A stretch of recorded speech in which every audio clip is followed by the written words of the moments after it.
Okay, we're recording. As always, I am Brian Kynes, the creator of the Tales of Ulran campaign setting. We use Dungeons and Dragons 5th edition heavily homebrewed to tell our story. And the awesome folks that have joined me this afternoon are helping me write another chapter in the book. Okay? We are missing Danny this afternoon, so we're going to go ahead and continue on with Plan B and see where that takes these folks. Once we get to a point where I don't have any influence over how they all finally meet, we'll probably do a little bit of the first group and see how that goes. But we want to ride this one out too for as long as we can and get it to where it needs to be. Hopefully, Danny will be back with us next weekend. Without any further ado, let's go ahead and just start introductions. Colby, go ahead. And this will be the first time you've introduced this new character, so I'm curious to see how you pull this shit off, sir. Go ahead. My name is Colby, and I will be playing Arson, and he is a Draken monk who has, in lack of amazing description, has joined the light side. That works, bud. That works. Okay, Jeremy, go ahead, sir. I'll be playing the part of Rook, a nether scorned Baldros who tends to get made fun of a whole lot until he gives people a reason not to make fun of him anymore. I like that. That's nice. And as always, we're joined by Bella, which is using an animated avatar, which is awesome. It does really good. It goes through her motions, and it is her actual voice, and this is the way she portrays the character in the game for professional reasons. Bella, go ahead and introduce yourself, please. Uh, I am going to be playing as Hara, who is a seemingly human dancer. Nicely done. Okay, and dancer is its own class. I wanted to make a point of this last time, and I forgot to. Mhm. It is not put in stone as to what the dancer actually is. It's almost like a monk type class. But when I created the dancer, I made the skill tree work all together. So it's not like the dancer is a fighter or the dancer is a monk or the dancer is a bard. It is kind of like this hybrid class that goes through its progressions. Watered some things down to put them together. If I had to say, this is like a bard monk. In a way, does that make sense, Bella? You think? Yeah. I would say that's kind of close. And the spell list that she has to select from is based on bard type spells, and some of the dancing and physicality of it is based in monk a little bit. It's cool. It's been balanced out and tested and messed with to be at the scale of game that we play, and it's going to be a great addition to everything. So we got through quite a bit of stuff last time. We're doing a whole new video format. We've got new borders. We've got all this neat stuff, and this is literally a nod to. This first time I saw it done was with Critical Role, where they show a slideshow of the stats of all the different characters that are up there, and this is my attempt at that. It's nice. It fills in the battle map with some things to look at while we're not doing things. And normally I make wallpapers for all the characters to scroll through, but they haven't done that much yet. So what are you gonna make a wallpaper about? I don't have any mental collage to put together for these folks yet. So that will come with time. For now, we just get a sneak peek into their numbers.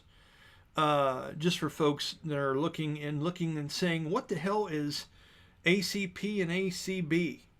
It's something we do. It's homebrew. Armor class primary is just the first armor class that you have to be able to get past to hurt someone. It is every way they can try not to get hit by their own effort. It's blocking, it's dodging, it's parrying, it's everything that they have some kind of skill in. And if you're able to get past all that, then you have to breach them, which is an armor class breach. This takes into account the armor or the amount of protection that they have on their body. It goes from 1 to 10, or their body being covered 1% to 100% with whatever they have on. And there's more details to it. It's neat how it works. We're not going to get in all that shit right now. They know how it works. I do. You know, it's like Austin Powers when they're talking about time travel. Best not to overthink it. Just enjoy this one. Right? So, I want to spend a little bit of time here with Colby's new character, Arson, and kind of give him a chance to have a bit of a scene. And then that'll help us get to where everybody else is at. Mind you, without Danny being here, I have a rough idea. This is just going to be interesting. We're going to see how this goes. So, having said all that fun stuff, Arson. We're going to go ahead and start with you, my friend. Okay. So,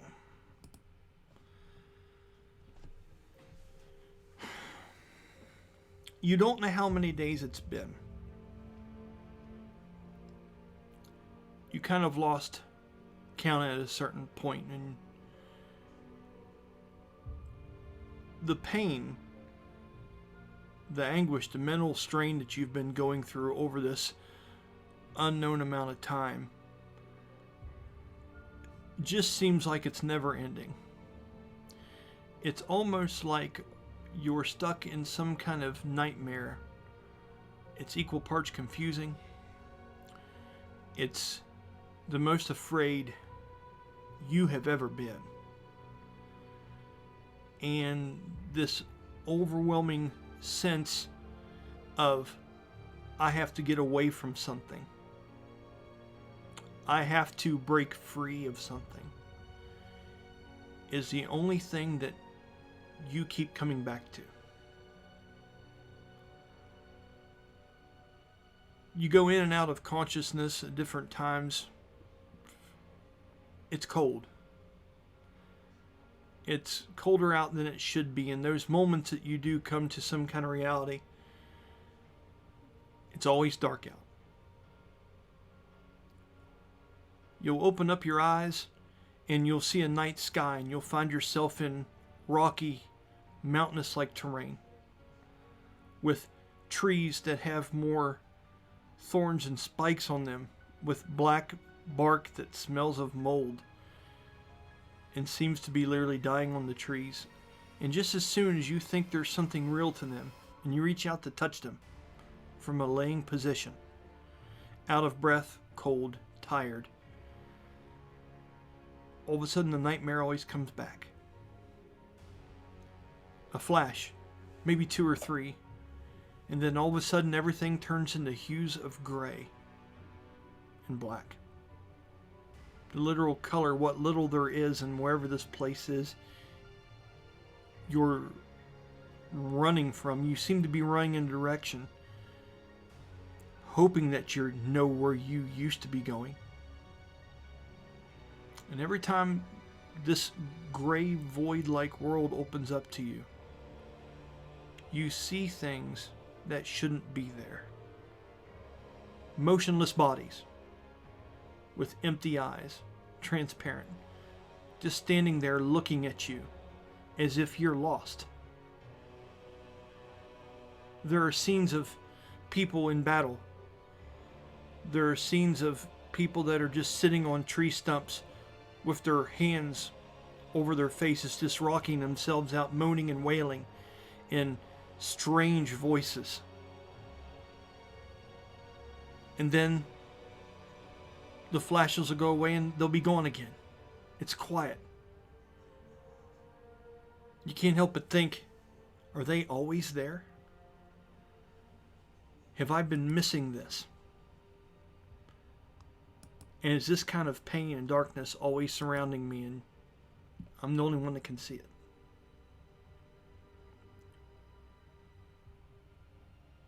In one of your flashes of reality, you find yourself being nudged awake with a sharp pain in your back. And as your eyes open up, Still not sure exactly where the hell it is that you are even at, Arson. You look over, and you're looking along the ground with your head sideways, laying like this. And you look out and you can hear steps in wet, flooded land. You can feel the cold water kind of rushing by you as if you're in some kind of swamp-like terrain, somewhat submerged, as the swamp is starting to possibly overtake you. You see hooves, dark charcoal gray colored hooves, with a white, ghostly aura around them, almost as if some kind of holy flame parts the darkness away so it can walk through these. And as you go to look up, the pain in your back hits a little more and you find yourself stunned and pinned down to the ground. Colby, I would like for Arson to roll me a Constitution saving throw.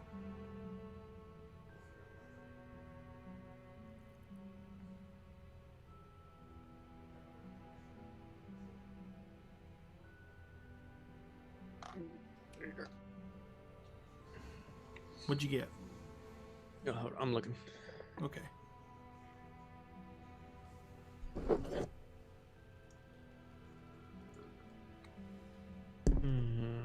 That one.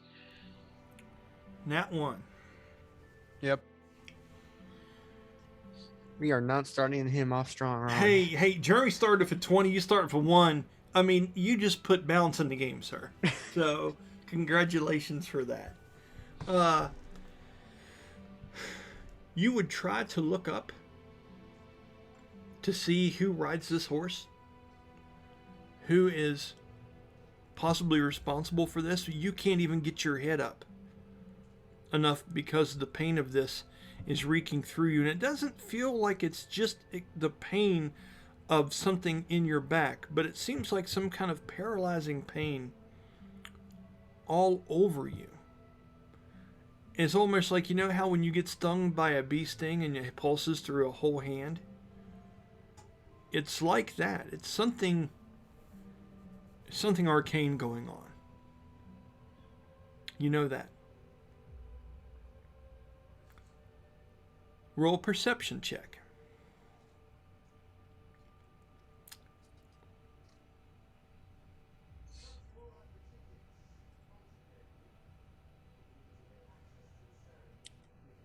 $18. You hear words. 2 distinct different voices. One female and elegant, and one male and somber. And you hear the female say, "I told you he was alive. I knew it. Curse, how did he even get into this place? What are we going to do? We can't turn back now." You hear the rustic voice kick in and says, "Well, I'm not going to leave him here, so what option do I have? Let's load him up and pray to God the next time he opens his eyes I don't have to finish him." And with that, you see a pale face of what looks like, and it's blurred, look down at you. She seems to have an aura of small golden orbs and stuff floating kind of around her, almost like, I mean, I'm not saying pixie dust, because obviously not, but something like that, like glitter underwater. Kind of goes down, looks around her, and you recognize pointed ears and amber red hair. And she looks down, she says to you in a whisper, "It's going to be all right. We're going to get you out of this place. We're going to..." Hello? And if that, you seem to recede back into the darkness and your eyes close. The next thing you remember hearing something for a while, not knowing if this was another dream or what you were stuck in the middle of, but you can feel yourself moving back and forth heavily. You can hear hooves on harder surfaces now. You don't feel as if you'd be in a swamp, and you're just moving along. And as you come to, you're given a very grimace, a very, I don't want to say grimace, a very dismal kind of first scene. You see what looks like the dried up and cleaned skull of some kind of humanoid monstrous creature with a chain, a barbed silvered chain looped through its eye and through its mouth, hanging on the side of what looks to be the horse you're riding on the back of. You've been thrown over the back side of a horse, and this chain seems to be hanging off of this horse-like body, almost like a popcorn string would be hanging off of a Christmas tree. Some of you in the last game may remember that reference.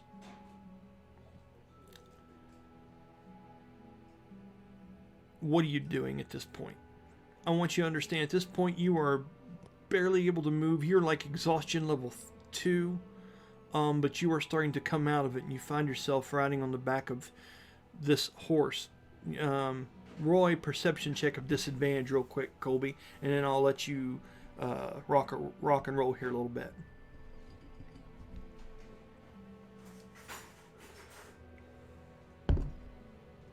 That works. They both were nat 20. Are you serious? 2 nat 20s? Oh my goodness. Bella, he's back! Okay? I mean, shit, because why not? We're going to do something special for that, okay? Let me see what I would do, because this calls for a celebration. I wish I had a virtual champagne bottle. They could just like, yeah! You know what I mean? To start like we want to race or something. Look for a sound effect of cheering. Absolutely. Please do that. And tell me when you're getting ready to, and we'll all just start clapping for double 20s. Oh, I can do it. Because how do you not do some shit like that? Would you like applause, cheer, or clapping? It can only be one. Mm-hmm. I would like cheering. Oh, a little longer. Is it going? It's like 2 seconds of a cheer. Hey. No, it does go longer on my end. I'm not sure why it's not carrying over. I don't know if I've mentioned this to everybody or not. We are not professionals by any means, but we like to have professional grade fun. So do not judge us too harshly. That's more than your typical game has. It's an animated avatar, for God's sake. Give her a break. All right, 2 natural 20s. It's fantastic. You recognize... I mean, I've got to with that. When you start looking up the body of this thing, Colby, and you're looking down at the feet again, you notice something that doesn't make any damn sense. And then it hits you. You're not on a horse. You're on a centaur. And you can see him looking over his left shoulder. He has very long hair, as if he's been in a storm, and it's kind of stuck together and kind of dirty and grungy. He has a short, wiry black beard that's maybe a little bit longer than mine down here around the chin area and stuff. And he looks very, very similar to Jason Momoa, if I'm pronouncing that right, the actor that played Aquaman. Okay? He looks back over you with those dark eyebrows and those eyes, and he has a black hood over top of his head, just letting the front out. Down around, he looks back over at you. He looks down at a blade that's hanging off to his side. He has 2, what seem to be some kind of like falchions, like blades, which are a little bit thinner than a scimitar, and they are hanging on these sheaves to the right and left. As you can see, his hand is on the handle of one of them. And he looks over to you and he kind of grins and he goes,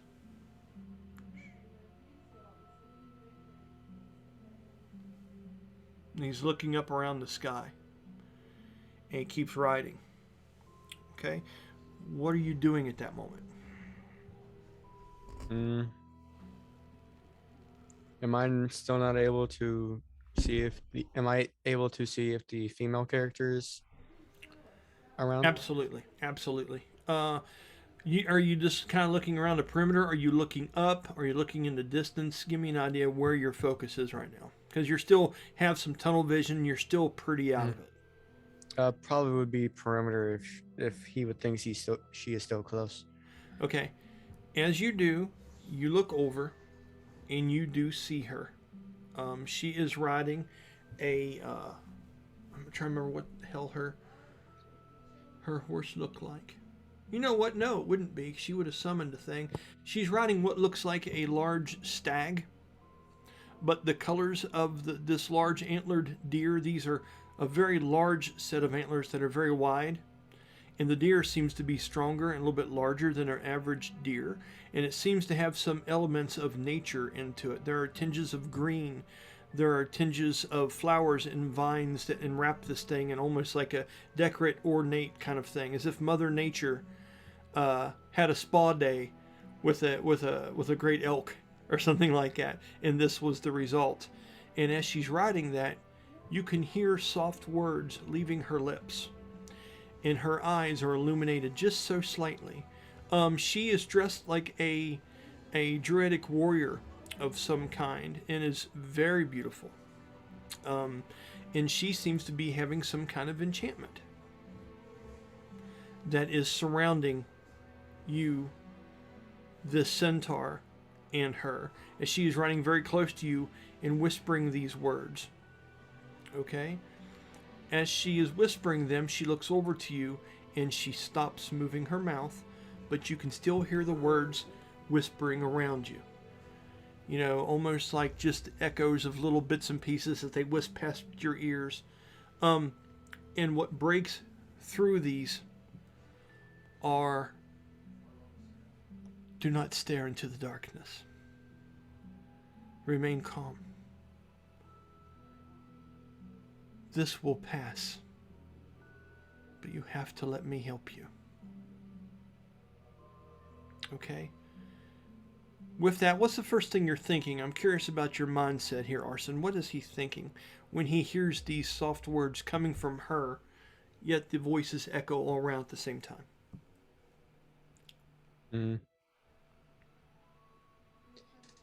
He would probably be thinking, who is she and why is she wanting to help a person like me and what I have done in the past? And here's the thing. When you do that, for the life of you, for just a minute, you're like, what I've done in the past. What did I do? Why? And when you do, you get this searing kind of headache pain, and that flash happens again. Bam, bam. And all of a sudden, you can see what she's doing. You're getting this vision again. And you can see this radiant, like, hemisphere that's around the three of you. It's just on the outskirts and it's moving along with you. And beyond it, everything inside this hemisphere is still the same kind of bleak, dull colors. And it seems to be very early morning. It's that blue morning before the sun comes up, right? Just outside of this aura, you look into the distance and it's that gray and black cursed void again, pushed back away from the three of you by whatever kind of protection she is enchanting. Okay? Last thing for double 20s. What were you afraid of? What have you done? Why are you seeing this again? And that fear starts welling up in you again. You feel your heart start to race a little bit, and you hear her say to him, she says, and this is you actually hear a name. She says, Rainlore, we're going to need to move faster. It's happening again. She's followed us. As you can feel the pace of the centaur speed up a little bit, and that heartbeat starts filling your ears again, and all that panic starts welling up again. You get these flashes and these images. You see yourself striking down and looking upon bloodied people, all in darkness. All pale images, the blood barely crimson and black, people falling one after another. You're getting these fast flashes, and all of a sudden when they break, you hear this loud, distant roar. You literally have to pass a charisma check to be brave enough to look up at the sky to even see what it is. Go ahead and do that for me now.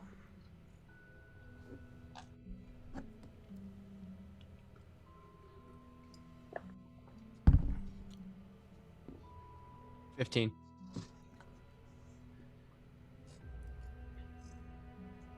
You are barely able to look up at this. And as you do, you see the dark shadow of something falling over this large woodland area as you're going into like a rocky bluff like terrain right now. And you see this large shadow, and up in the sky, as if it was like some kind of something out of a nightmare, you see what looks to be like a gargantuan form of some ancient dark dragon, to the likes of which you've never seen in your wildest dreams. It twists and moves slowly through the air, almost like a whale underwater.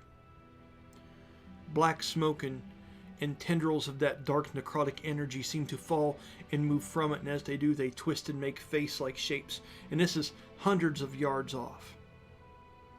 But you can see the little trendles falling off of it, and also sucking up more from the ground below, and they go up and they join this thing. And as it moves slowly through the sky, words come to your lips, and you feel yourself say Denaroth. That's worth writing down, Colby.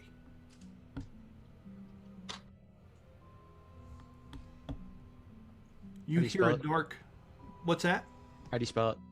Denaroth. As you say those words, you hear the centaur, the man, say, "Oh, fuck."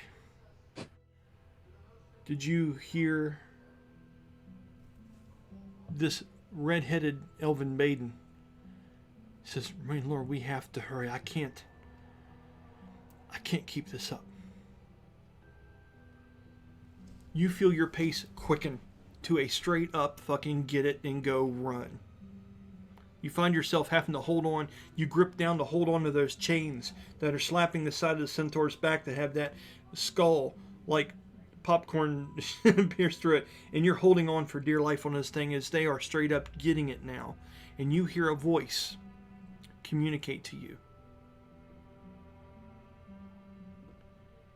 It seems to be like a very powerful woman's voice. And it sounds as if you've spoken before. It says, "It's never been yours to take, Arson. And it is certainly not yours to give back. It is you now. It's always been you." What are you saying?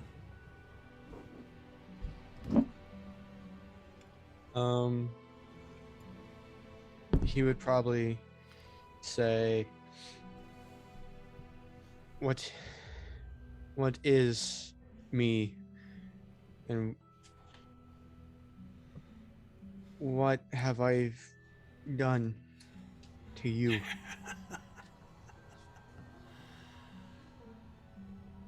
There is no you. You are mine.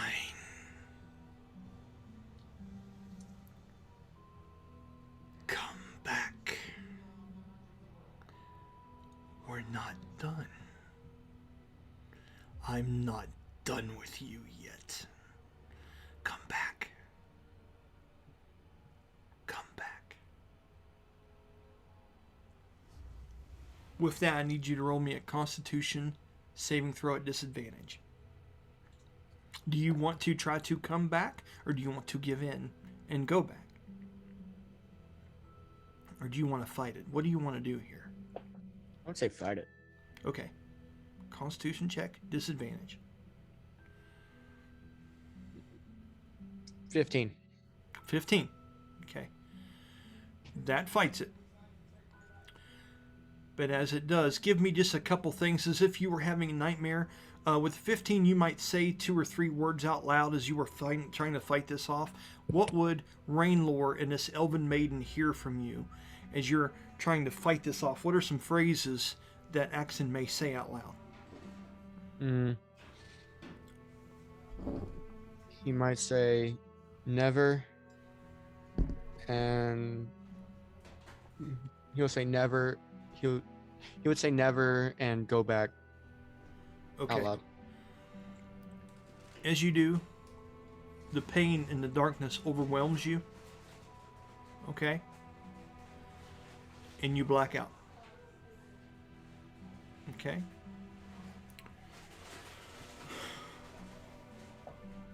We're going to stop there for just a few minutes with you. Okay? And I'm going to move on to Rook. Okay? Rook.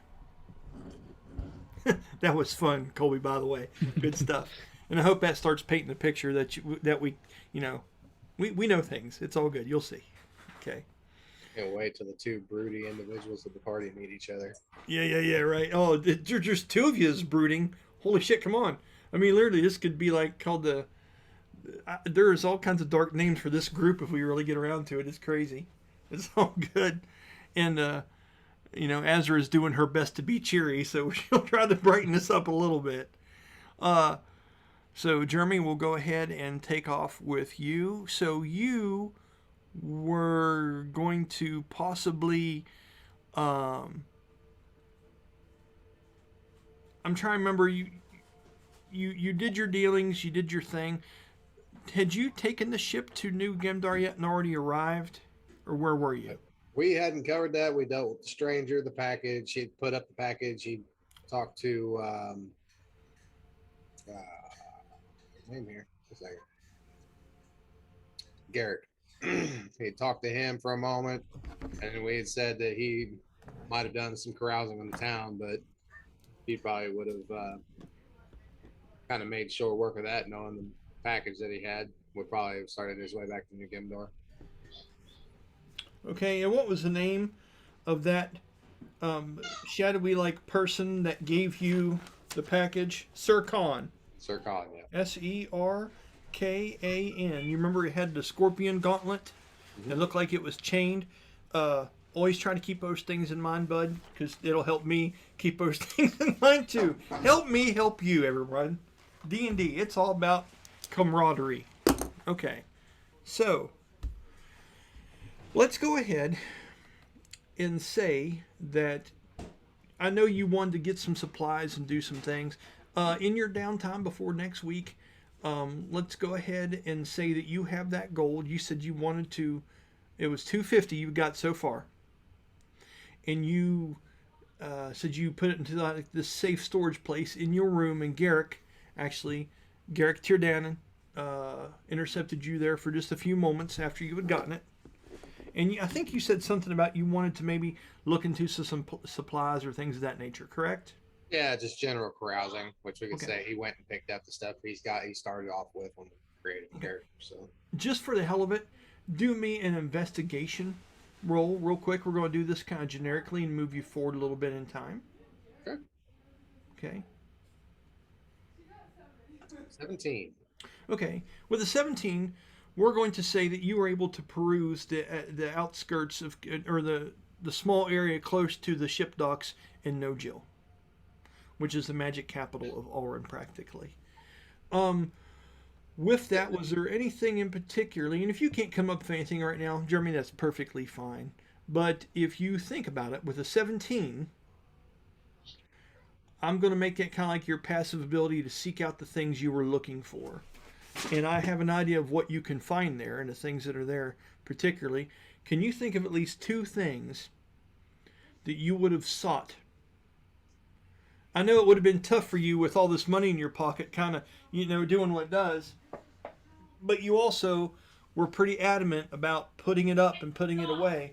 So, are there at least maybe 2 things you would have liked to sought out in the city of No Jill and got before you left? Uh, Being a finesse fighter, he may have looked to see about any good, quick weaponry, be it Okay. darts, things that if he got into a pinch that he could unleash quickly. Okay. He's got a scimitar that he uses. Maybe see if maybe possibly even picking up a secondary scimitar or even a nicer one, something like that. Okay. Do me a favor, Bella. Roll me a 1d20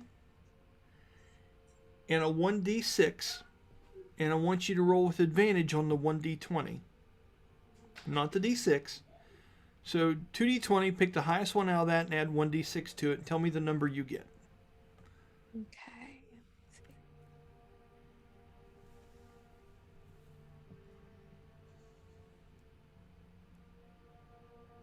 Let's see. So rolled a 3 on the d6. Okay, so 3 plus Um, and 2d20. 16 and a 13, so 16. Okay, so it's a DC of 19. Okay, so by fate, you're able to find something that's similar to maybe what you were looking for, Jeremy, but not exactly what you wanted. It's definitely nothing that would have blown your mind. Okay? So in this moment, if you're looking for something thrown that could possibly help you in this way or another, there you didn't see anything that would have been even remotely in your price range, or would have drawn almost too much attention to you as far as being a magical item. Okay? But also, this place is full of magic. Place is literally always full of these kind of things. Okay, so you are able to find. Let's get creative here. Trying to think for your character and being in the city of No Jill and being there for a short amount of time. Do me just one more check, please. I know you did an investigation with a 17. Do me a persuasion check, please, like you're trying to persuade somebody. 15. Okay. So I'm imagining that you're trying to talk to people on the deck of the ship and get them to tell you things about what they know about being around this place. And I'll say you were able to corner someone, one of the folks that maybe gave you some stares early on, but then learned that was a bad idea. And you would have done a persuasion or an intimidation. Which one you want to be, persuasion or intimidation? Intimidation is one of the things he's pretty good at. What would that have brought that up to? It's the same. Okay, so 15. Okay, Colby, I would like you to roll me a 1d20 and a 1d6 and tell me how the person does against his intimidation check.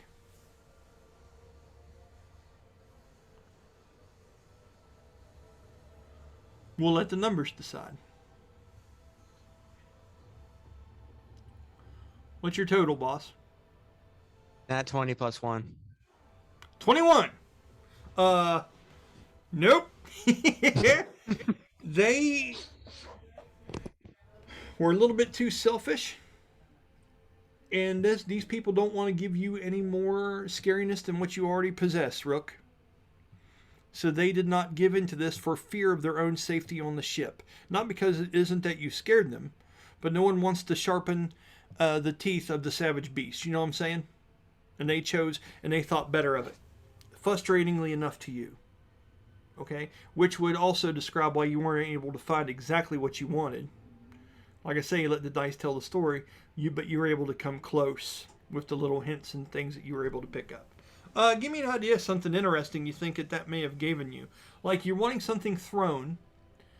So let's go ahead and say that you are able to find a binding that wraps around the handle of any particular thrown weapon. Okay? Now this binding, once a day, can give any projectile the effect of a base level magic missile. So when you throw it, it turns into a mirror of several different projectiles for one throw per day. Okay? That you can aim and do like, I think, what's it make? 3 projectiles at 1d4 plus 1 each? I think so. Okay, so that's what this particular binding does. Anything that you would wrap it around. So if you were able to wrap it around the handle of a bow, wrap it around the handle of a dagger, wrap it around the handle of a chakram, or something like that that's thrown, it would have this effect. Okay? That would have cost you in this place and finding that kind of thing, the investigation of 17, that would have at least cost you 150 Orson of the 250 that you have. Would you have wanted to purchase that?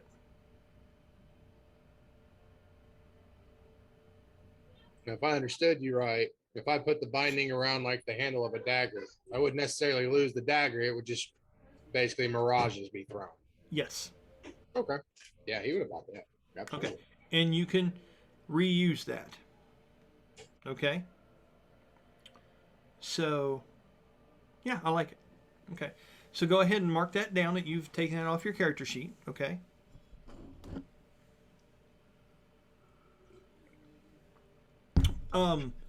When you throw said binding, you will find that upon throwing, the binding is wrapped around your wrist. Okay? Almost like a leather strap. And the strap itself seems to look like a serpent that's eating its own tail. Okay? So that's what it looks like as it's wrapped around. As you're able to, and as you're described to it, as you're able to push in on the eyeball of the serpent, it releases it.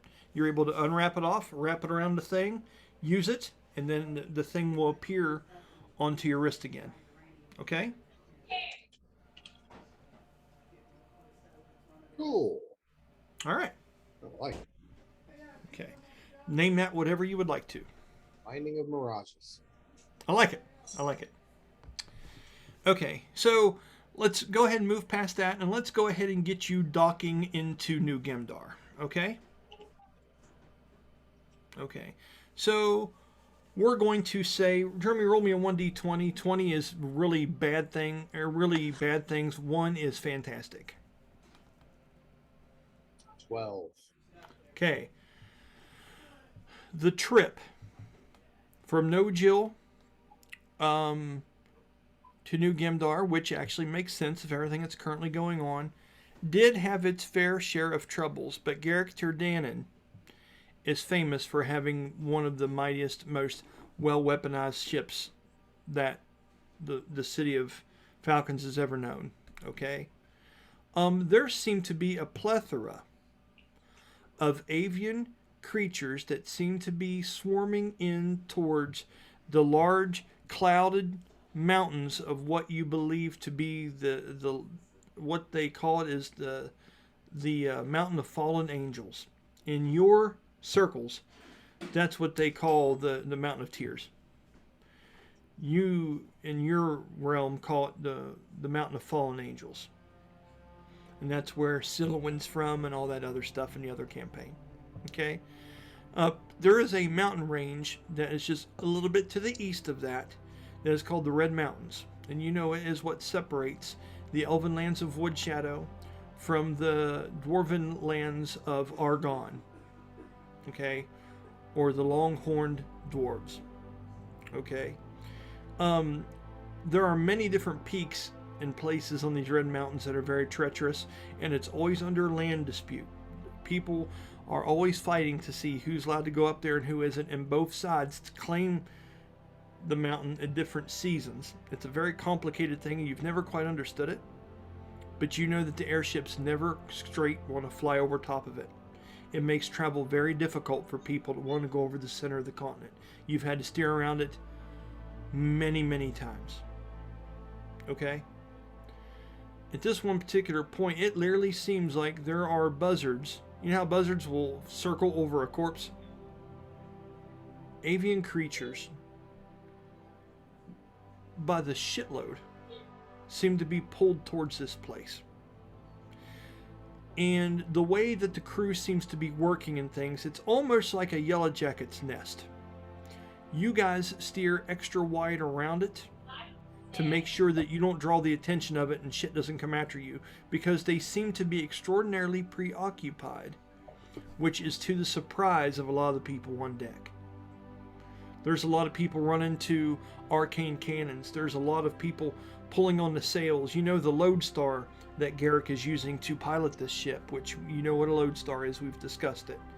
Or do you remember? Okay. Is really trying to steer clear of this, and Garrick can't believe that something isn't interested in you all. It's very peculiar. Okay? After a very nervous way of it, you guys make it to the top port city, or port portion of New Gemdar, which is called Skywatch. I'll just recap that briefly, as I know you all are very familiar with Skywatch, but just in case someone's just watching. New Gemdar is built into the side of a mountain. It is grand with many different levels to it. Okay?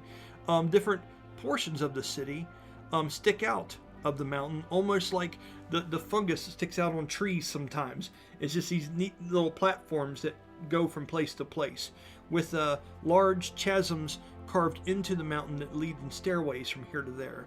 Now, one of the most impressive of this is a place called Skywell. It looks like half of a large tower. It almost looks like someone took a large wide tower and stuck it halfway into the mountain. Okay? And it wraps all the way from New Gemdar far up through clouds into the very top parts of the mountain where Skywatch is. And around the top of that are many different pedestals and parts of airship docks and things that seem to be floating against gravity itself. They just seem to be stationary, drifting as the clouds go by, almost like ocean waves. Okay? When you pull into said place, it is a busy, bustling atmosphere. Okay? This almost looks like a mix of swashbuckling, pirate-type like stuff with the hearty speak and the loud noise and stuff, part carnival and market, but it all has that guarded presence and the grandeur of the city of New Gemdar, which is the symbol of the Black Falcon or the Black Hawk. Can be depicted two different ways here, and it has all these different banners that are hanging and flapping in the wind that show different ships where they would be, and Garrick Tyr Danan's is one of the greatest ones of all of them. It has a pair of cannons that are crossed, and it has a Black Falcon holding onto its claws onto the two cannons, and that banner is the one that flies, knowing that's where his ship goes. You've never been here, Rook, and it's almost, you're almost like the rebellious kid, like you don't want to be impressed by this place because you know you should be. Does that make sense? So that's kind of the demeanor you've always had up till now of a place like this. All the things that are all showy and fancy for some folks You understand. We've had a conversation about kind of your mentality, and that's where you're at with this place. When the ship is docked and the loading bits go down the actual bridge that connects from your ship to the actual ports, there are automatically a shitload of different people waiting to start bringing stuff into the boat and stuff to take out of your airship, back and forth, almost as soon as the ramp hits the platform. As soon as that loud boom goes off, people are moving and walking and going like crazy. There's one particular voice that you hear out of the rest of them. Okay? I'd like for you to roll me a perception check, please. Perception's not good. 15. With a 15, you hear a bright and lively voice. Seems to be talking rapidly and fairly fast. Okay? And then I'll give you the keys here in just a minute, Jeremy. I'm going to get you to this point, okay? Because we're still building.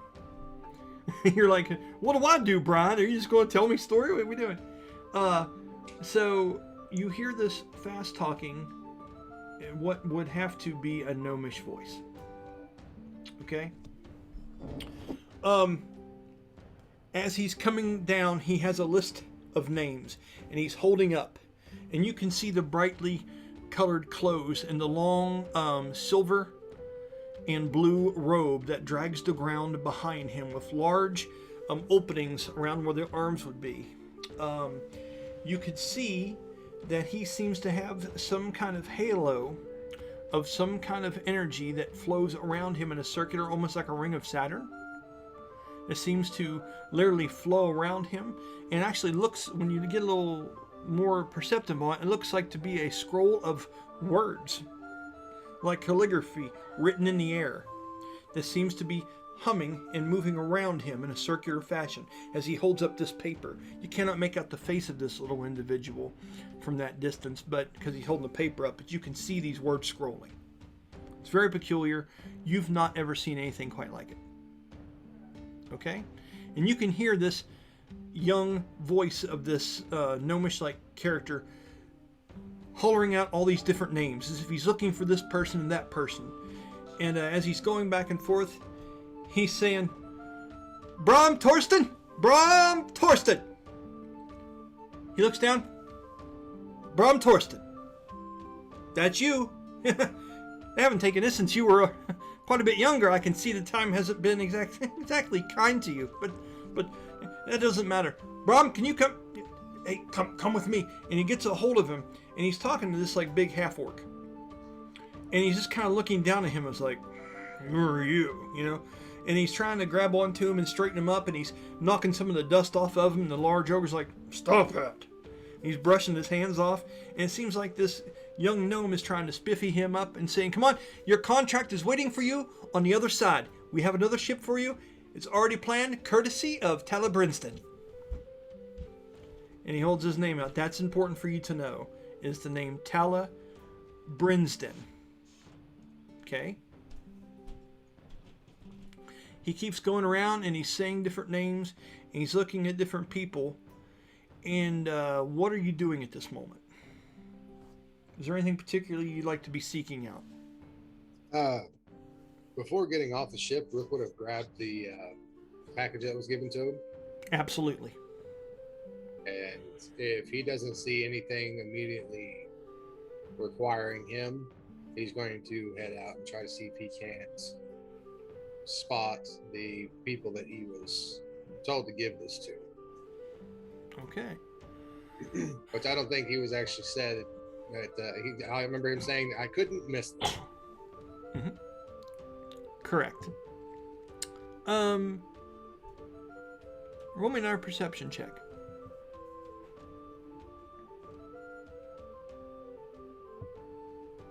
Oh, that's an 8. Okay. No one really... This guy's getting your attention so much, and he seems to have so much pull, as he's grabbing these people and directing them to new jobs.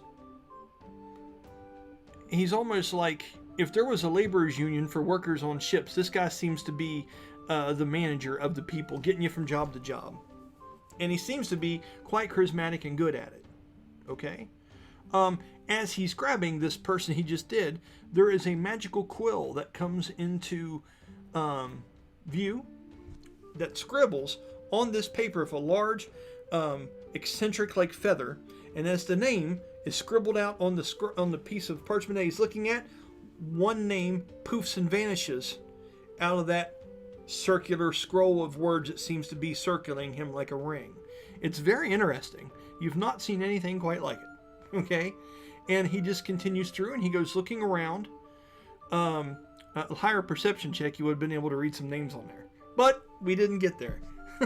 So, with that, you're not seeing anyone that fits this description. You're not seeing, you may see some people that, well, let me roll here. Let me see.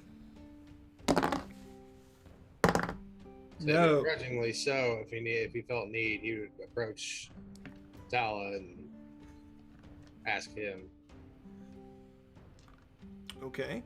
So, I was going to tell you, the roll I rolled, no one seems to fit that description around here. I literally rolled a 1 on what I was rolling. The dice once again tell the story, and right now, you're shit out of luck, sir. Okay. There's a lot going on. Yeah. So, are you focused towards him? Now, mind you, at this point, you can kind of go where you want to and do what you want to do. I'm giving you more and more ownership of this, but he does seem like a person to talk to if you were wanting to get to the next job or wanting to do the next thing, and he might know things. But he's just right there. You don't know where else, what all could be here. Yeah, given that he's never been here, and given that there's a lot of hustle and bustle going on, Yeah. he's just going to kind of trim the fat off the time instead of looking for it himself, and he's going to approach Tala. Okay. As you do, I want to describe Tala to you now that you walk up to him. Do you know the comedian John Mulaney? Mm-hmm. He looks like John Mulaney. With eccentrically large pointed sideburns that seem to be cut to a certain point. With the same slicked back, like preppy kind of hairdo. With a large blue speckled color that seems to have glitter in it that sticks straight up. Goes all the way around his neck. And this cloak he has seems to be like it's tailored. He has a blue scarf that's cinching it tight to him. He has several different types of rings and amulets on and stuff like that. And it has a large cloak that hangs off the side. And his hood, very long, is a white with a blue silver-like rimmed edge to it that hangs down very low on his back. The hood is way too big. Literally, it could work as a poncho. Okay? And he seems to be in like a gnomish wizard's robe that he is tied to fit himself, but is too big. Okay? And as he's going around and he's making all these eccentric marks, he goes over and he looks at you for a minute as you seem to be approaching him. And you see him all of a sudden, he looks down into the paper, and you can't see him, right? He's in it. And then he kind of... he looks at you again. What are you doing as you approach him? How are you doing this? Well, since you call it names, you don't happen to see a rook on there, do you?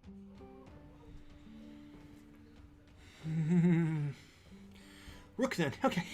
Just a second. He starts looking through. You can hear him saying, Rook, there's the rook. He looks back up and he says, I've got a rook on here, and that is you, I have to assume, correct?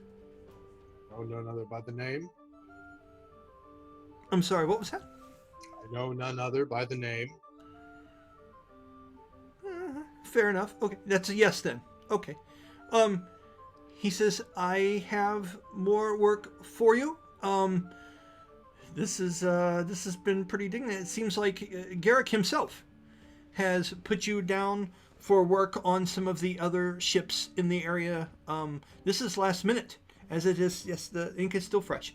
He says, do you need accommodations and possibly a couple coupons to spend the night, or do you want to go on to the next adventure as quick as possible? It's up to you. We'll come back to that. I We don't but suppose you could point me in the right direction. the right direction, which would be in the direction of. Did Sircon give me a name? I cannot remember. I don't think he gave you a name. I think he gave you a name of the actual group. Now, here's where you come in, Bella. Do you have a name that you've actually given the 4-part act that you are a part of? Do you have a name made up at this point? You're like, Mm, if not, that's fine. yeah, no. Okay, so Jeremy, that's it. It's a blank for now. Did he specify that they were carnivalesque? Did he describe them as, or did he just say they're just a group of people you can't miss? I don't That's even what remember you're- if he that's what you're specified the telling- Druids. And that's what you're telling Tala, that there is a Okay. carnival light. Okay. Without giving up too many details, I was told I'd be looking for someone. He says they're hard to miss. That whole thing. Okay. Okay, Bella. Mm. I want you to roll me a charisma or a performance check. Please. Okay, let's see. Performance. And I'll tell you how I'm going to is- use this once you roll it. Mm-hmm. Performance, I think she has proficiency with plus that 1 skill point thingy, so I Yes, think ma'am. I'll roll that. It's a D20. Mhm. Let's see. 11 plus 1 plus 2, right? I believe so. And yeah. So you got So one 14? skill point in it, and you use your charisma bonus in it, right? The proficiency bonus, yeah. You use your proficiency and your charisma.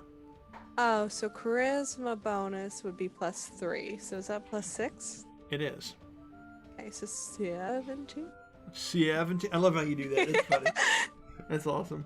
A 17 is pretty good.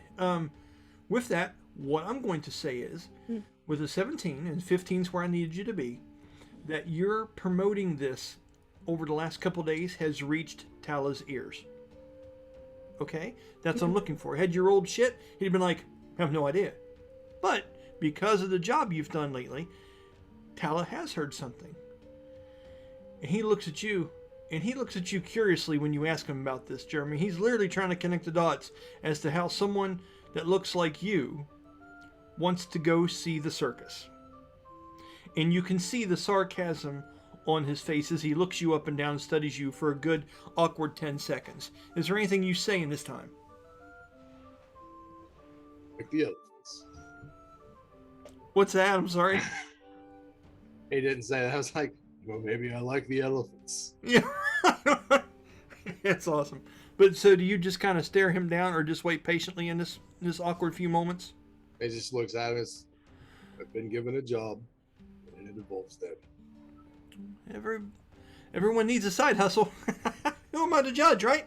Maybe you're a excellent juggling, big arms, tall person. Anyway, there could be possibly something. I believe there's some flyers as you go out into the main deck. There's a podium.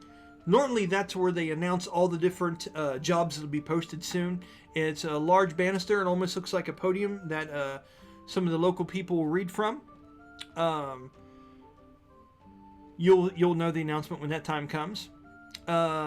There's always all kinds of flyers on there. I believe the one you're going to be looking for is going to be a particular color of, and he tells you a description of what the flyer looks like. Okay? And he says, I believe that is a show that's going on. It's getting spread around word pretty good. Some kind of act of a play of great tales from the region done by druids. I believe you Okay. mentioned druids? Real quick. I feel like they fit the Yes. description. I just pulled up like a circus name generator type thing, and Okay. Cirque Mystique doesn't sound too bad. What's it called?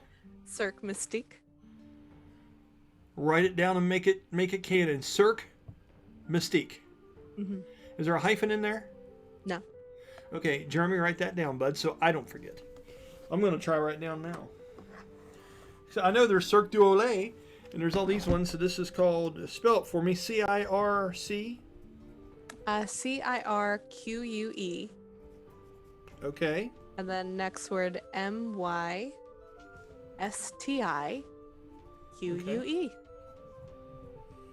I like it. Cirque Mystique. That's neat. All right, that is what. And at the very end of it, he's like, and he says, the Cirque Mystique, I believe, was the title of what she was. Yeah, that's it. That's the one you want to look for, with the whole juggling and everything. Good luck with that. Okay, and he scratches your name off the list. And now you're up close and see that he does this. He rubs his finger. The magical quill shows up with the big flowery feather, writes it off, and you see it poof off the name of things that are swirling around him. Okay? Now that you know this place, what is it you're doing now? He's described some kind of pedestal or a podium up there that they read names off to these folks, kind of like an auction for all the different bids. And the way I've always envisioned this, it's almost like the old movies when you see the guys going to all the immigrants and laborers, and they're up there announcing all these different jobs, and people are raising their hands and saying, you know, I can do it for a certain amount and shit like that. It's like a labor camp auction house kind of interesting thing, and it happens right out there on the docks. Okay, that's the place he's mentioning. He didn't point you exactly where, but you know it'd have to be off these main docks and inward to this floating kind of part of the city. He'd make his way that direction, just trying to keep an eye out for the flyers to kind of narrow down his search. Okay. As you are looking left and right, and you're doing this, roll me another perception check with advantage, Jeremy.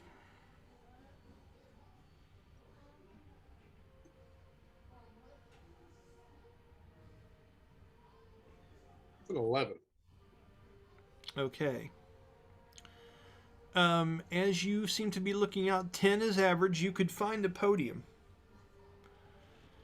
And as you do, with an 11,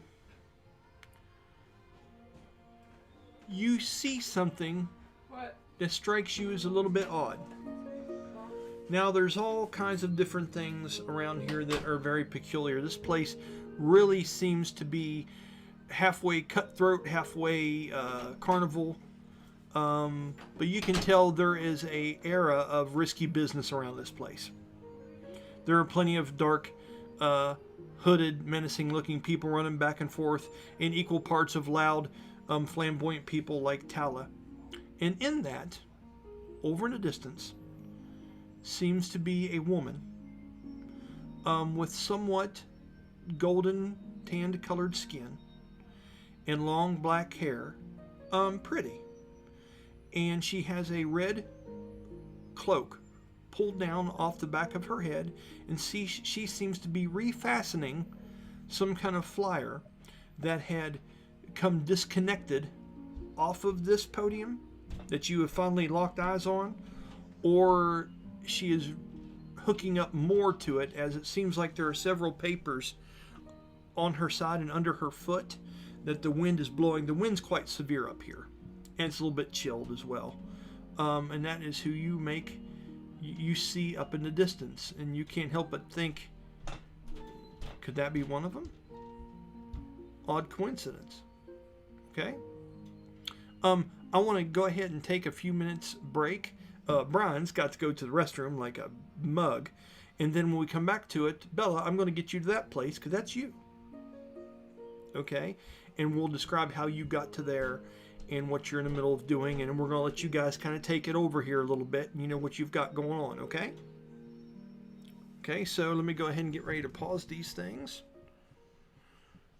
And let's go ahead and get ready to pause. And 3, 2, 1. We'll be back in just a few minutes. Okay, we're back and recording again. All right, break's over. Bella's been experimenting with some crazy faces on here because as she is eating and drinking, it looks like her avatar is going wacky. Yeah, it just goes because it's like I said to you, but just so then anybody who watches knows, it picks up my facial movements. It doesn't pick up the objects, and then it's just like, oh, all of a sudden, just like, That's so great. That's funny every time. mm, That's good stuff. Okay, so Azara, is that pronounced right? yeah, Azara. Azara. I got it right, Jeremy. I got it right, Colby. Good stuff. Ooh. We talked about the camp, Mm, and I've had you do a couple rolls to see what kind of places you've been putting up flyers and things over the last couple days, and you've had quite a bit of success of that. And you know, let me make sure I'm getting this right. Let me get this name down here real quick. Tavaster. Okay. One particular place that you seem to have had a lot of hits and you've seen a lot of flyers coming off is a pedestal up in the place called Skywatch. Now, when you've been traveling from the lower parts of the city, first off, let's get you in the city first, okay? And then I want to kind of briefly describe to you some of the ways things look, and some of the things you encounter, and then we'll get into you putting the flyers up and why it's working out so well for you. Okay? So, after riding in a very hurried way, like I discussed to you before, Hector, you guys had a rough time of it in the last place. You, like I say, he's trying to outrun these shadows that he seems to keep forming around him, and he really feels like they've pushed their luck for a little bit too long, and now they're afraid of what's coming for them. And they had a close encounter last time, so you guys packed up and took off super quick.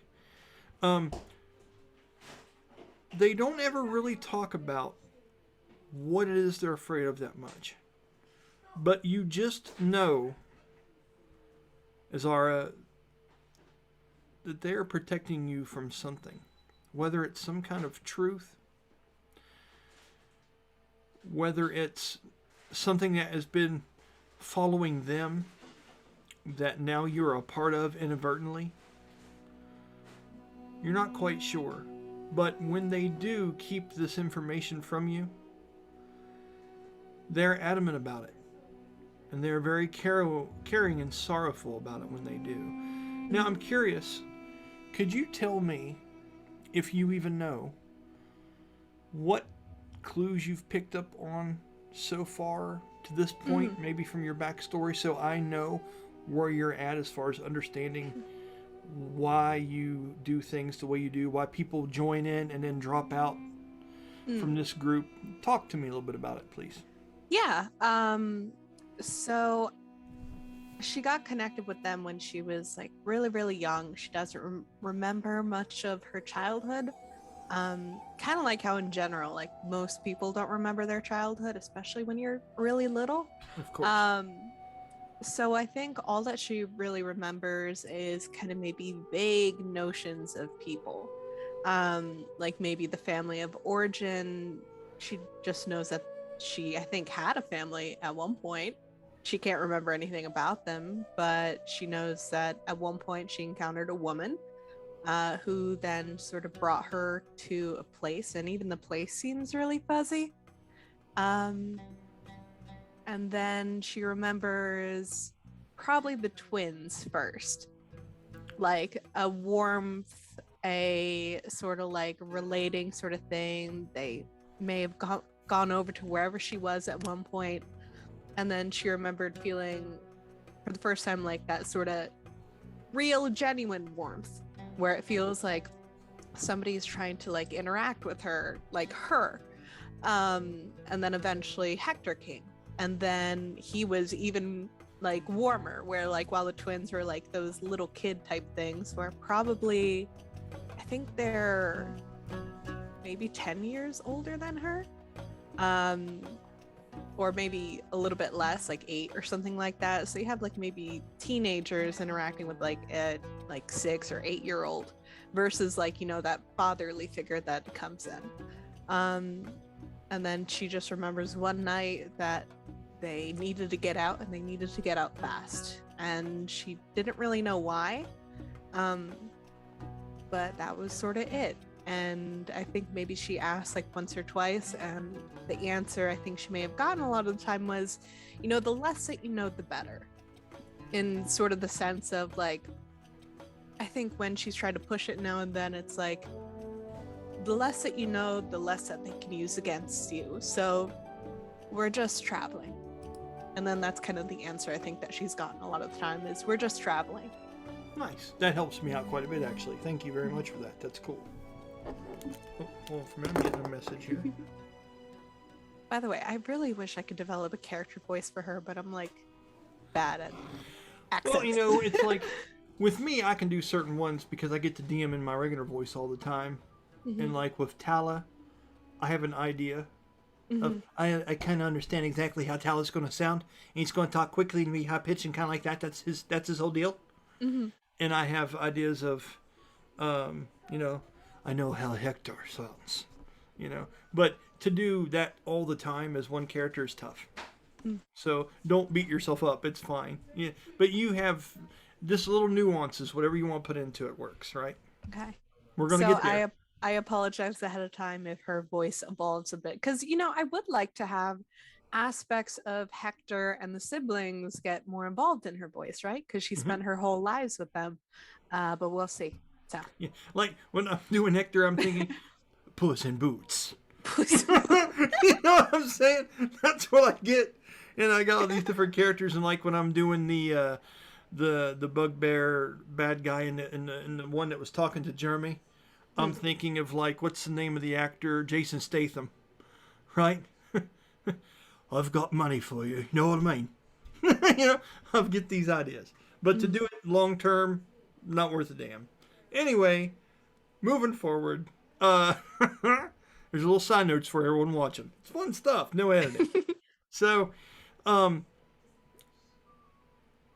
reaching the outside of the city and traveling for some time, you remember this relief. And one morning, particularly, you wake up when that moonlight from the night is going away and that sunlight seems to be coming in. It's still pretty cold. Like we said, it's late winter now. We're in the process of transforming from deep winter into the springtime. It's that in between. We're around our February, March. We're trying to get into better climates. But the wind really whips the sides of the caravan that you guys are in. And as you open up your eyes, you hear Damien say, I think we're here. And he bugs you and he says, Sister, look outside. I believe we've made it. And he goes up front and he opens up these double blinds and some light comes in and you see Hector in the front with the straps in his hands, and you're able to get your first glimpse of New Gimdar from the front of this, through the front of this wagon. Okay? It is enormous. There are many different streams and rivers that seem to run down into it that form collectively into like an encircling, not moat, but like river-like system that seems to wrap around the basin of the mountain. And there are 4 or 5 very ornate bridges that are made of fine stones that are extraordinarily large, that are somewhat arced and run over top of this particular river. Roll me a history check if you've done any studying up on this landmark or any of the things of it. Okay. As if you've done well, I'll give you some actual names of some things. Okay. And I move to my desk so I have my dice so I can physically roll. Nicely done. Okay. Let's see. What was that? That was a 12 plus, you said history? Yes. So that's, I think, a +3 because she has proficiency +1 with the skill. 15. No, Okay. yes, 15. Sorry. Okay. So, just 1 minute.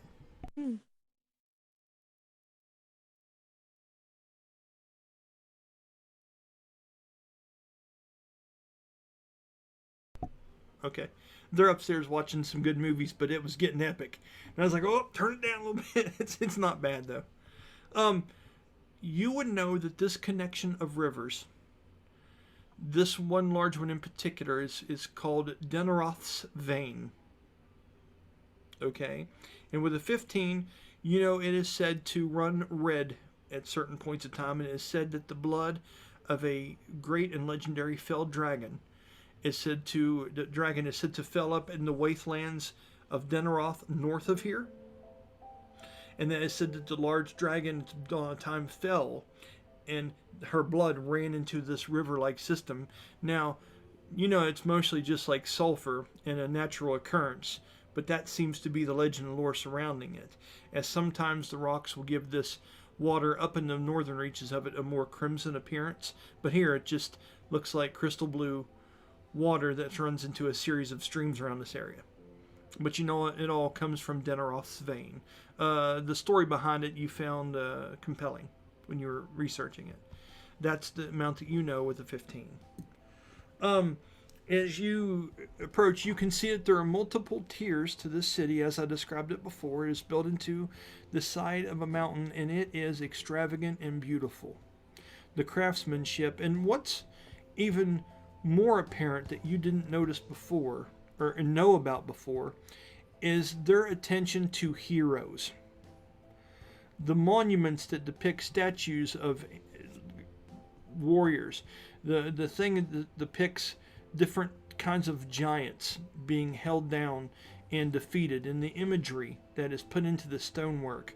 When you're going over your first bridge, crossing over some little small part of these outlying waterways that surround the what you could call the fields or the battlefields outside of New Gemdar, you see pieces of ancient ruins that seem to be somewhat stuck into the ground in crooked and odd ways, that seem to be part of a much, much older structure. Almost like pieces of an old castle have been catapulted and left out here in some kind of like bits and pieces of Stonehenge like landmarks that seem to riddle this place.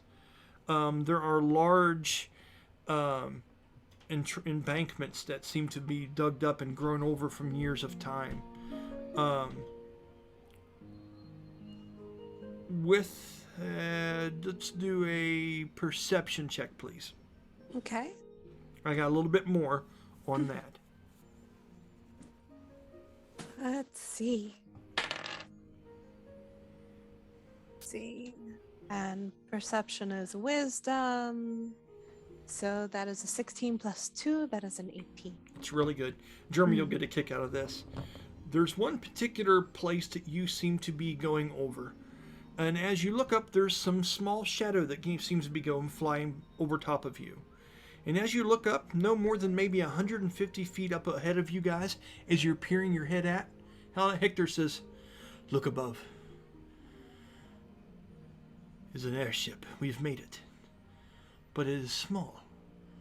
And you see what seems like a car-sized airship running across the landscape. And you didn't know they made them that small. It seems to be personal-sized ones, like almost personal vessels. And as it runs over and the shadow runs over the landscape, you seem to look over and you see something in the distance that absolutely shocks you. Something that you've never seen before. You see a large hole that seems to be burrowed and forgotten with snow and like frozen grass and stuff covering up along the sides of it. The grass out here is dead and crushed over from the wintertime, but it still has some of its greenness left to it. Okay? And in around that hole and stuff like that, you seem to see the skeletal remains of what would have been some kind of great worm. Not dragon, but an actual worm that seemed to have been killed and is hanging like it's partially still submerged in that hole. In the top part of it, at least 40 or 50 foot of it, is outside of the hole, like part of the skull, the ribs, the long spine of it. And there is several different pearl and light blue colored scales that seem to be badly burnt, laying about where it has fallen over and collapsed. And there seems to be a pack of either 4 or 5 dwarves dressed warmly that seem to be going through and harvesting stuff. And as your caravan goes by, they stop their work and they look at you guys from a distance of very, very judging eyes, as if you're watching them take care of something that is personal to them. Okay? Jeremy gets what this is. That's just some of the landscape. And also, the trees, the very few that are still standing in this large area that leads to the city, everything facing that area, the branches are either gone, looks like a tornado came through, okay, or the trees are all destroyed facing that particular area, as if something massive has happened. Okay? As you go on up to the city, you Real see... quick. Go ahead, yes. Okay, I'm gonna try to begin to do a character voice for her, so we'll see how well this goes. But you know Okay. how they said that they kind of Thank you. like look at them, judge them, sort of the thing. It's Yes. like so I'm trying to think. It's like, It's okay. hello. I hope that you come and visit us at our circus. Thank you. And then like it's that sort of advertising as they go by. We are Okay. Cirque Mystique. As you say that, your brother, the brother figure, Damien, says, "Here, a flyer, sister," and he hands you a flyer from beside you, in the hopes of maybe what he doesn't know, maybe you'll throw it out to them or something of that nature. And Hector slows down the wagon just a little bit and pulls up on the reins as the dwarves all kind of look to each other, and you've got this flyer, and he says, "Go ahead, do what you must." Actually, Daphne, please. And then I think she sort of like folds it up into a little airplane. I think it's Daphne, either Daphne or Damien. I forget which one of them has gust. But Do you mean pretty you much, fold it up into an airship? yes, she folds it up into like a little Or a griffin? Yeah, mimicking one of the personal airships that she just saw. Hey, She dude, folds it up. yeah. Okay. Yeah, she like folds it up, kind of like I think she maybe like points at the little one, and she's like, again, the people can't normally see my hands, but normally you guys can see my hands. But she points over to like the personal one, and then like points at the paper, and then she like throws it, and then kind of saying to Daphne to do like a gust to carry it the full distance over to them. Okay. So, Jeremy, as a DM having some fun here, this has got to be some kind of crafting check, right? What are we thinking to make a paper airship out of one of their flyers that she just saw, folds it into that, and lets it gust across the heavy winds from her over to these dwarves that are staring at them suspiciously, that have just been boisterously invited to the carnival? What do you think the check would be? I would almost call it a sleight of hand, just because there's so much agility that you need to do something like that. Sleight of hand, huh? Trying to get my head wrapped around that. Under normal circumstances, your sleight of hand is to be able to have the agility in your hands to be able to ever so gently nab something from someone's pocket, slide a card into play. Okay. Yeah. I mean, it's a start. It's good. If no one comes up with anything better, we're going with that. Bella, what do you think the check should be and why? I think it would be either sleight of hand or performance.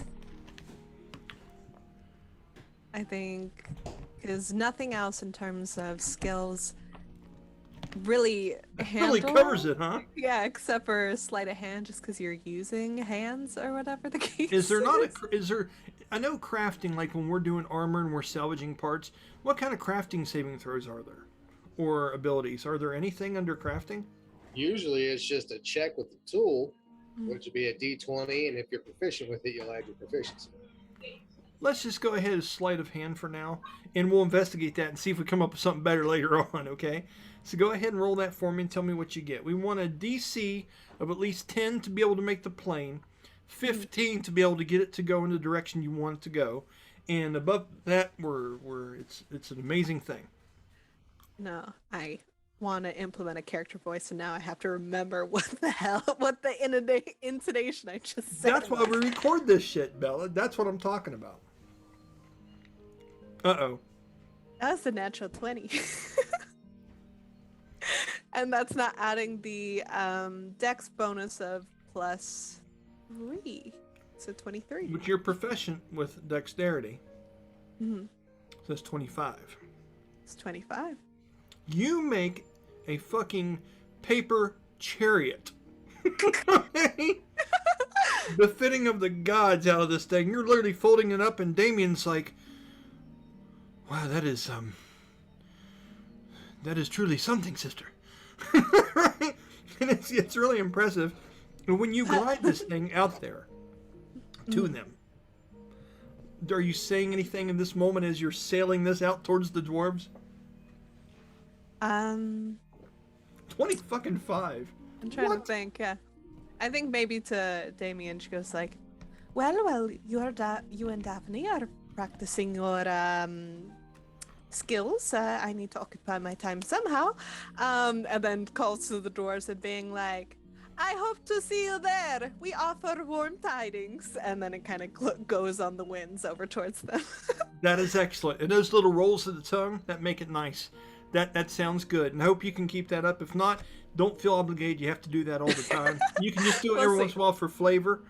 But I hear her now, so that's good. Good job. Okay. As you sail that over there, the one dwarf opens it up, and it's almost comical. Zara. He opens it up and catches it and looks over, and the one gives you a kind of look, and he opens it up, and they're talking about it, and the three kind of come together. And the one sits his warhammer down, the other one drops a pile of scales that they've collected, and he sits them down. You can hear them kind of clack together, almost like they're laying down masonry blocks.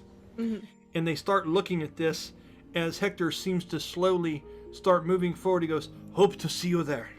I The think show she is full of probably. everybody of all kinds." I think she probably like blows a kiss and bows as they then kind of move on their way. That's awesome. Roll a persuasion check for me. I want to know if they show up Okay. later. They're probably like those weirdos who threw paper at us. With advantage because of the way you sent the plane to him. Okay. I think that was. Let's see. What did you say it was? Persuasion. Persuasion. So I believe she has proficiency with persuasion. That was an 11 plus 2, so 13, and then persuasion. Do I add my charisma to that? 16. That- Yes. Wait. Yes. I'm trying to do math and remember. I have the memory of a goldfish. 16 works. You see the one, he kind of awkwardly is like, "What do you?" He just kind of gives you a gruff kind of look and waves, and the other one slaps him on the shoulders like, "I don't tell you." And they seem to be talking about something amongst themselves from a distance. He's still working on unfolding the intricate parts of this felt, trying to rip it as you guys pull off. But they are definitely intrigued looking at it, and they have verbally given you a wave of acknowledgement as you head into the city. Okay? As you continue on, there's this overwhelming sensation of like, oh, this is the place we should be. Because, like I've explained a lot of times, and I want to make sure to give you guys the same explanation. This place is always in a state of some kind of carnival-like thing. Even in these somewhat cold days, there are many different carts and many different things going on outside the main gates of the city. There's literally a line of different merchants that are waiting for approval from the officials in the city to be able to go in and out of this place. Okay?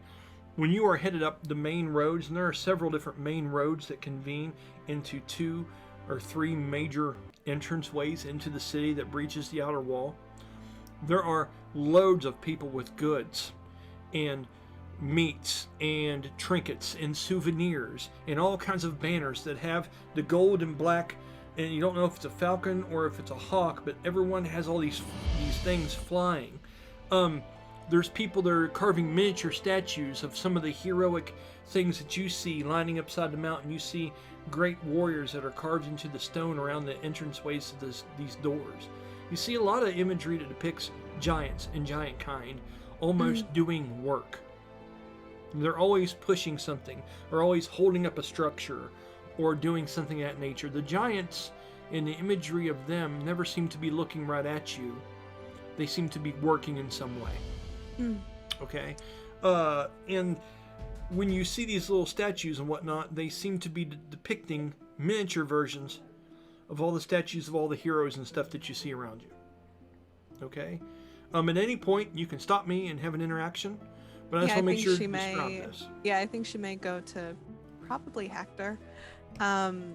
Again, she doesn't kind of fully understand what's going on. She just knows that they're running from something.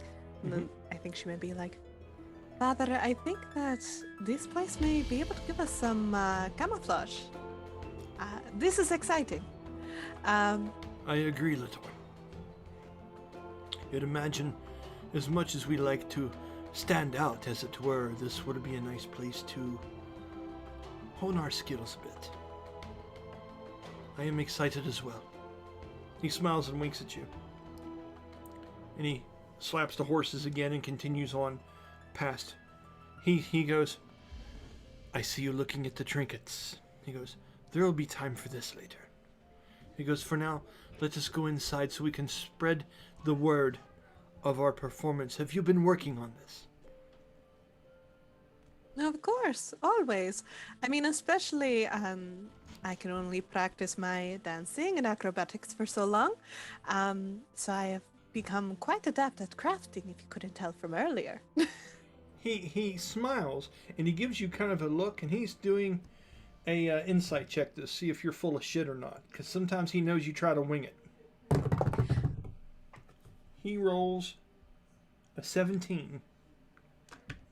I genuinely do think probably, so they wild shape, right? And they have to take steps to make sure that when they're in wild shape that they're able to, be adept at things and practice, like, not only doing maneuvers, but also maybe kind of other things as well. So, I mean, with them being the large sort of creatures that they are, she can't exactly be among them when they're doing that, because, like, what if a swipe goes sideways or something like that? Each of them have protection in their forms. She would just be flesh, especially given, like, her clothing and stuff. It's fairly, like, thin. It's not like armor. So I think she probably does practice, like, her dance and acrobatics for so long, but probably during the times when there's downtime, she's fiddling with either sewing clothes or kind of making posters or kind of other little creative little tasks. Okay, that's pretty cool. Good deal. With that, write this down as a note. With all the practice and things that you've been doing, one time during the performance, I will let you add a 1d4 to the outcome of one of your performance rolls when it comes to putting on the play. Just go ahead and write that down, so I'll give you that. You got that in your back pocket in case shit gets crossed on you, okay? And add 1d4 to what now? Any of the performance checks I have when you're trying to put on this play. So if you get a low roll, you can add a 1d4 to it. Okay? Or if you get a high roll and want to make it fantastic and add d4 to it, you may do that as well. Okay? It's kind of like pocket guidance. Okay? And you've got that, all right? That's for all the work that you've put in kind of outside of game. Okay? So, as you head on in, you meet several different guards that are at the very front doors, and it's neat. This isn't the thing that you hear in the fairy tales. There aren't just 2 guards here. This is a big deal. And for as many people as there are outside of this place, thriving and selling all kinds of goods to all kinds of passers-go, whether it be adventurers heading out or other people coming in, these people mean business. The way they are dressed is they wear black half cloaks that cover up their left shoulders, and they have a large image and depiction of what looks like to be a silver and bronzed falcon head over one shoulder with the beak going down over their tricep. And they have helmets that point down and cover just over the top of their nose. And some of them all have like a little bit of, almost like a cardinal has a little bit of a peak to their feathers on the back of their head. These helmets have that peak, And some of the higher up ones even have pairs of black or gold wings on the back of their helmets to depict their rank. Okay? Their armor is nice and fancy. A lot of it is almost like smoked chrome looking. It's metallic, but it seems to have some kind of dark tint added to it. The symbolism, the large golden colored falcon or hawk that's on the back of the cloaks, very apparent, the symbology. The hilts of their swords, their spears, have banners that hang off of them of the black and gold.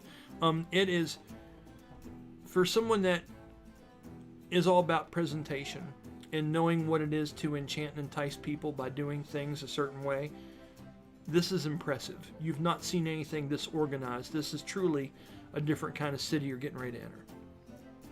And as you go up to, or Hector pulls the wagon up forward, you see several people stopped in front of you. Roll me a 1d20. Okay. I have a comment in the back of my head for her. You said there's only 2 guards? No, I said there's far more than 2. Ah, okay, Two is okay. normally okay. what you would see, but there are far more than 2, whereas there seems to be one major one that has a gold set of wings, and then he will have 4 or 6 go around and inspect the people on behalf of them, and then Okay. report back to them. They'll either put them to the side or let them through. Okay. Let's see. I rolled an 11. Okay. You're so taken by everything. Taking it in, you're looking back. You're looking at the water run through. You're seeing all these different carnival people. And as you look over, you would see someone that has a windsock toy that distracted you. It's a young girl. She seems to be a halfling, which you've not seen very many of. And then what's neat is, you've seen 3 or 4 different races of people here. And you're just now realizing there seems to be no racial tensions. That's something you're not used to. And this little child, this little girl, that has like a scarf tied around her head, is going with a windsock. And roll a history check for me, please. Let's see.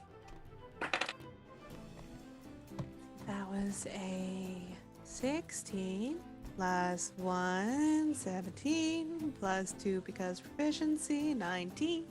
That gets you where you need to be. It was Okie dokie. it was 17. Okay. Ooh. This is a legendary creature that you've read about in novels, in stories and fairy tales, called a cultural. Okay, and it is what looks like a celestial-like serpent that has rainbow-colored scales, and they are said to be emissaries of the gods sent down to look upon us, and they're in several different poems and spoken of. You seem to have a particular fondness for them, and that's what this windsock-like thing is made of. It looks like it's a tubular set of cloth on a large string, and as they run, it animates and makes the thing move around like a windsock, and it looks to be one of these creatures. You've never seen anything quite like it. It's very, very cool looking. And this little girl is having a ball with this thing. And as she's going along the side, she kicks over pots, and you see some of the other vendors, hey, watch it! You go, I put blessings on you, and I put blessings on you, and blessings on you. And he's going through, and she's blowing kisses, and she's just going around, and she's swirling this thing, and it's just, it's very entertaining to you. Asara goes like, so the little girl is yelling that? Yes. So she probably yells back to the little girl like, and I put blessings on you, my dear. As you do that, she stops, and she looks at you for a minute, Asara waves excitedly. and she kind of smiles, and she looks up, and she waves a hand like this too, and she starts swirling around and skips and runs, and stays alongside your wagon, and she's kind of showing off for you guys for the next 50 yards or so that you're pulling up. She's showing you all the neat little tricks that she can do with it. She is glad to have the attention. Yeah, I think probably Asara's definitely playing into that, like doing like the audience noises that you always get at their own shows, like, "Ooh, oh wow," and probably Daphne and Damien and Hector, I imagine, all also join in on this, kind of that like wanting to foster that like circus excitement, but also kind of like all of them have like a soft spot for kids, so kind of like that very encouraging of like, "You go, kid." That's awesome. Well done. That's cool. When you guys get up to the gate, you hear one of the guards stop, stand out in front of the start of the wagon, and they put their pole arm down. The tapestry, you can hear it flapping and snapping in the wind as these guards, you can hear their armor somewhat move in some kind of synchronized chime, as they are very militant and move in a particular manner. They are, where normal people would be nervous, there's a bit of that nervousness that you see peaks in Damien a little bit, and Daphne, as they don't like this kind of thing. But you find yourself possibly too wound up in how magnificent all this is to be as concerned as they are. Okay? And as they are all kind of walking around and stuff, two of them open up the back drapes on the particular caravan that you're in. One carries you all, then there's another one tied to the back that seems to carry extra goods. Okay, a smaller caravan that's on the rear. There's a chain of two of you. And when they open up these draperies, Daphne just kind of looks at them and says, "Hello, is there anything we could help you all with? We are an open book." She kind of looks over to you and nudges you and hits you in the ribs a little bit with her elbow and winks, and is waiting for you to say something to kind of ease their tensions. Damien's kind of like, I think she's probably kind of like, "Yes, of course, we are open books. We are storytellers, so if we can bring joy to you all, we're happy to do that. That's what we're here for. 1 second." And then I think Damien sneaks you a flyer. Yeah, I think I was about to say she scurries in to grab a flyer, but I figured you were. That's what you guys know each other, Yeah. He passes her. It's like, yes, look. So we are Cirque Mystique. When you all get off of your posts, you're more than welcome to join us. We are performers. And, I mean, you seem to, in the way that you all move, it's almost melodic. So maybe you will find enjoyment.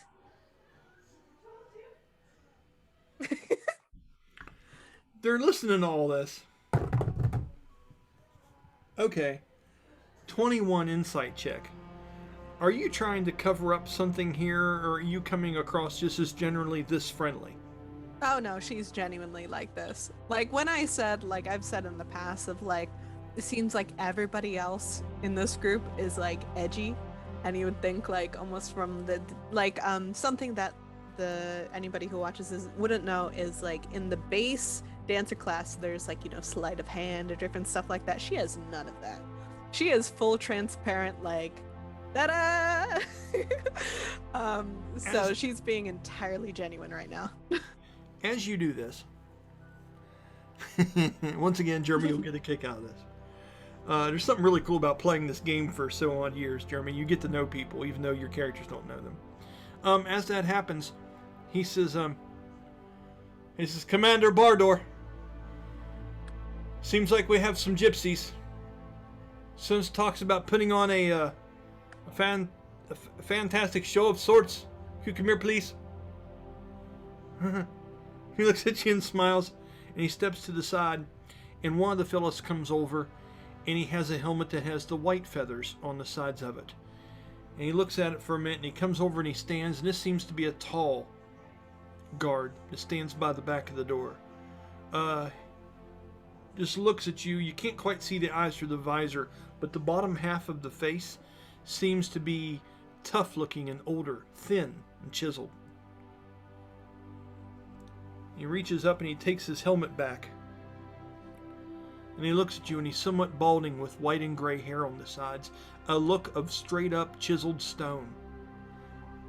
And a deep look into your eyes. "Hello. How are you?" I'm fine. I'm cold. I imagine you would be, being from the sands far to the east. Am I wrong? Is he wrong? No, that is where No, they're he's from, not. right? He knows where you're from. Yes, it's quite a temperature difference. He looks down and says,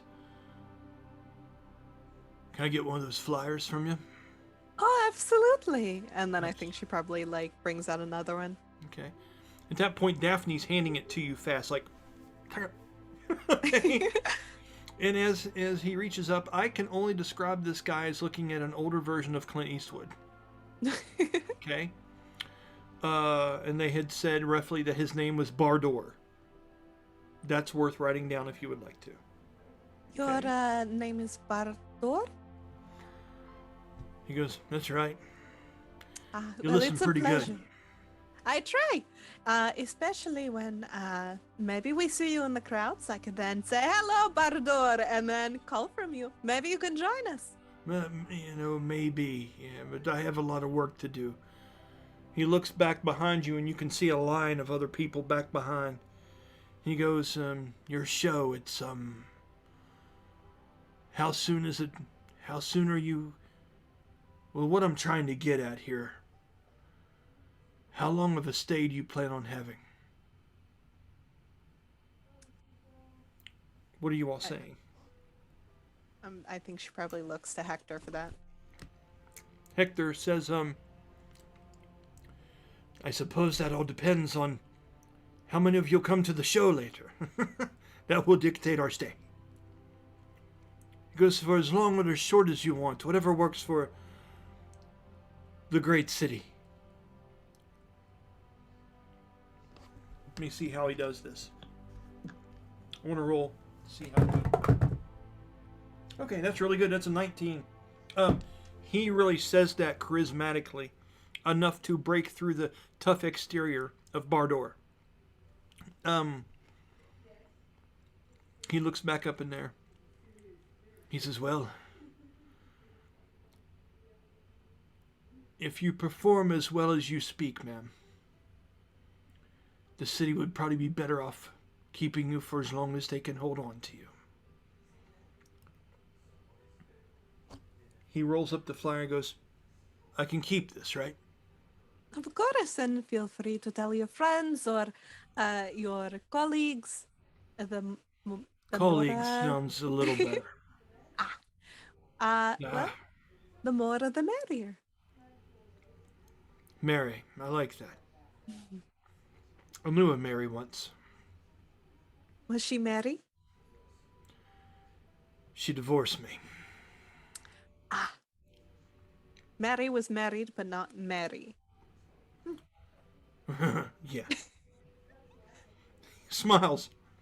And the other guy, the two guards start chuckling back behind him. He's like, "Well, anyway." And he goes like this. And he steps over to the side. And he says, "I'll see you all there." And he gives you a wink and smiles. Like a granddad would if he was like sneaking a piece of candy to his grandkid. Okay? And with that, you're allowed to go on in. And last thing, roll me a perception check with just a regular perception check. One more, please. Okie dokie.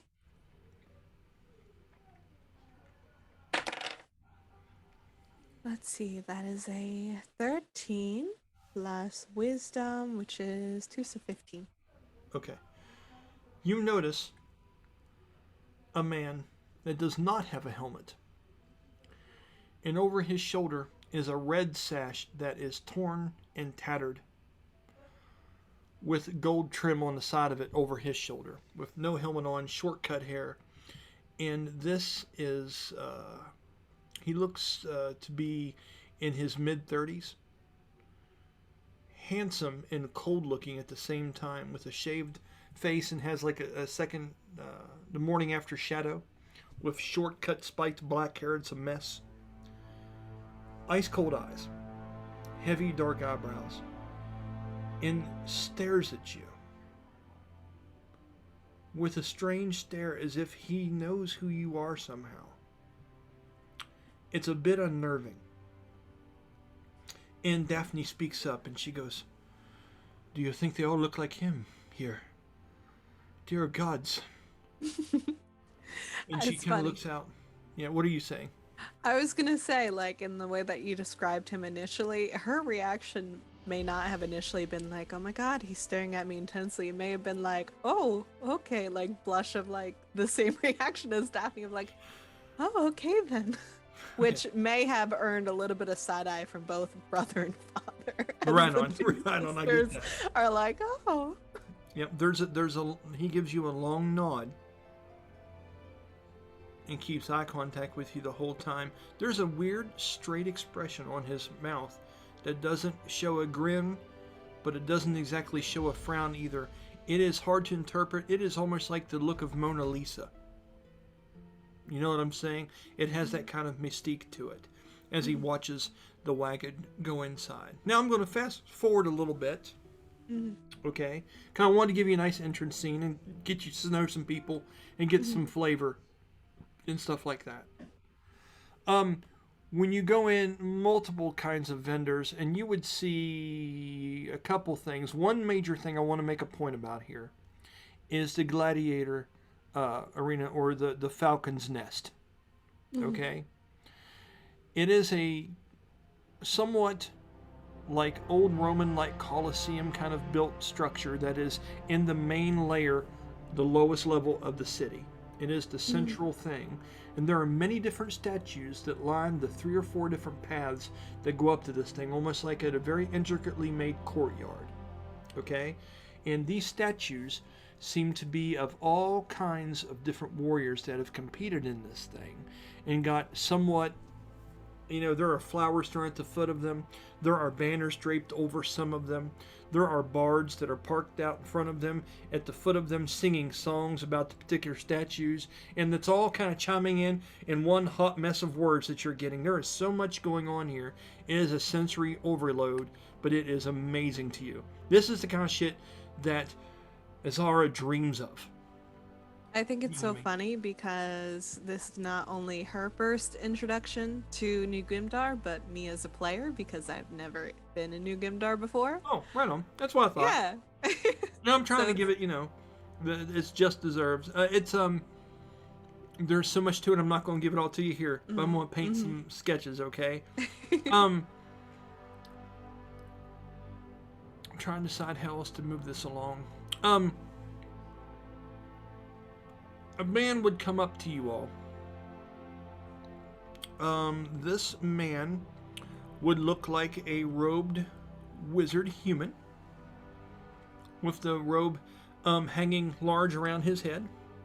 It would be a black and gold robe, as if he was a wizard of types that worked for the city.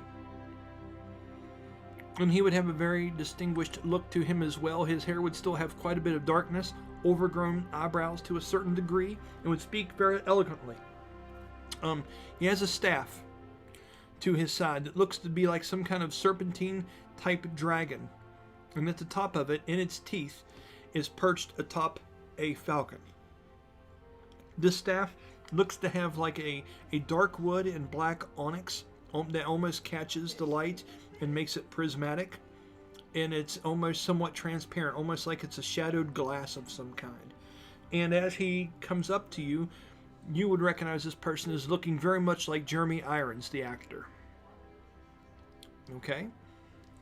And he would come up and he would put his hand on one of the horses and rub its back and slow it down a little bit. And he comes up and he says, "So I would suppose you are performers then?" Hector says, "Yes, we are. We are a traveling group of nomads that put on a show to the fitting of you would have never seen in your city of all." And he grabs over and he holds up that big blue and silvered book.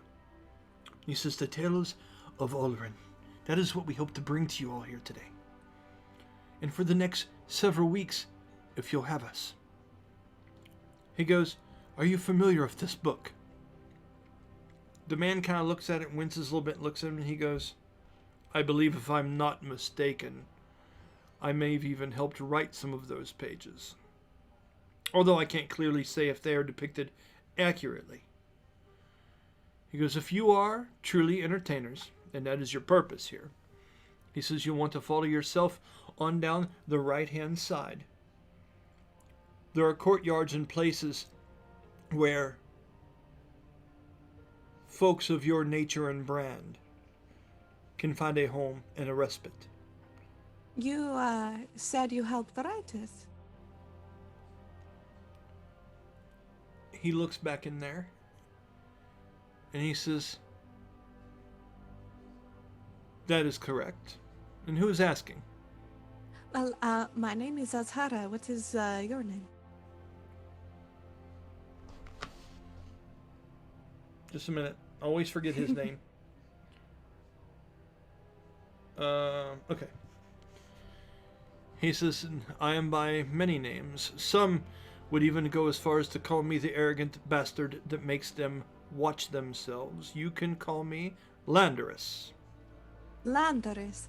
Landorus, the court mage of New Gemdar. Well, Right hand of the king, King Omadon. Well, being that these are your stories, maybe we can look to you for guidance if we see you again, just to make sure we are doing your people justice and telling your tales. He looks at you for a moment, and he walks over and he looks up at the book. And he holds his hand out for a minute. As he does, Hector looks to the left and right.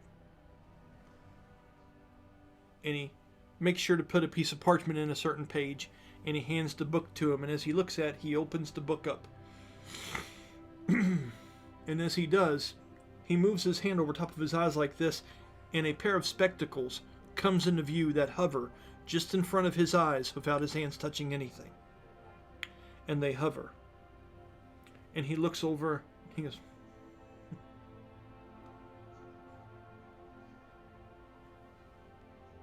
I would give you corrections to this book, but I fear that the writer and primary storyteller of it has left far too many errors for me to take the time to do it today. Well, Ned maybe the we can Giant, meet again he in the smiles. future.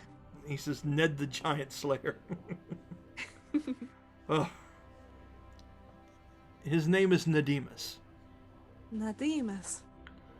If you wish to have someone edit your book firsthand, you will find him at the Drunken Mug. I believe it is mentioned in these tales. I'm sure it's someplace.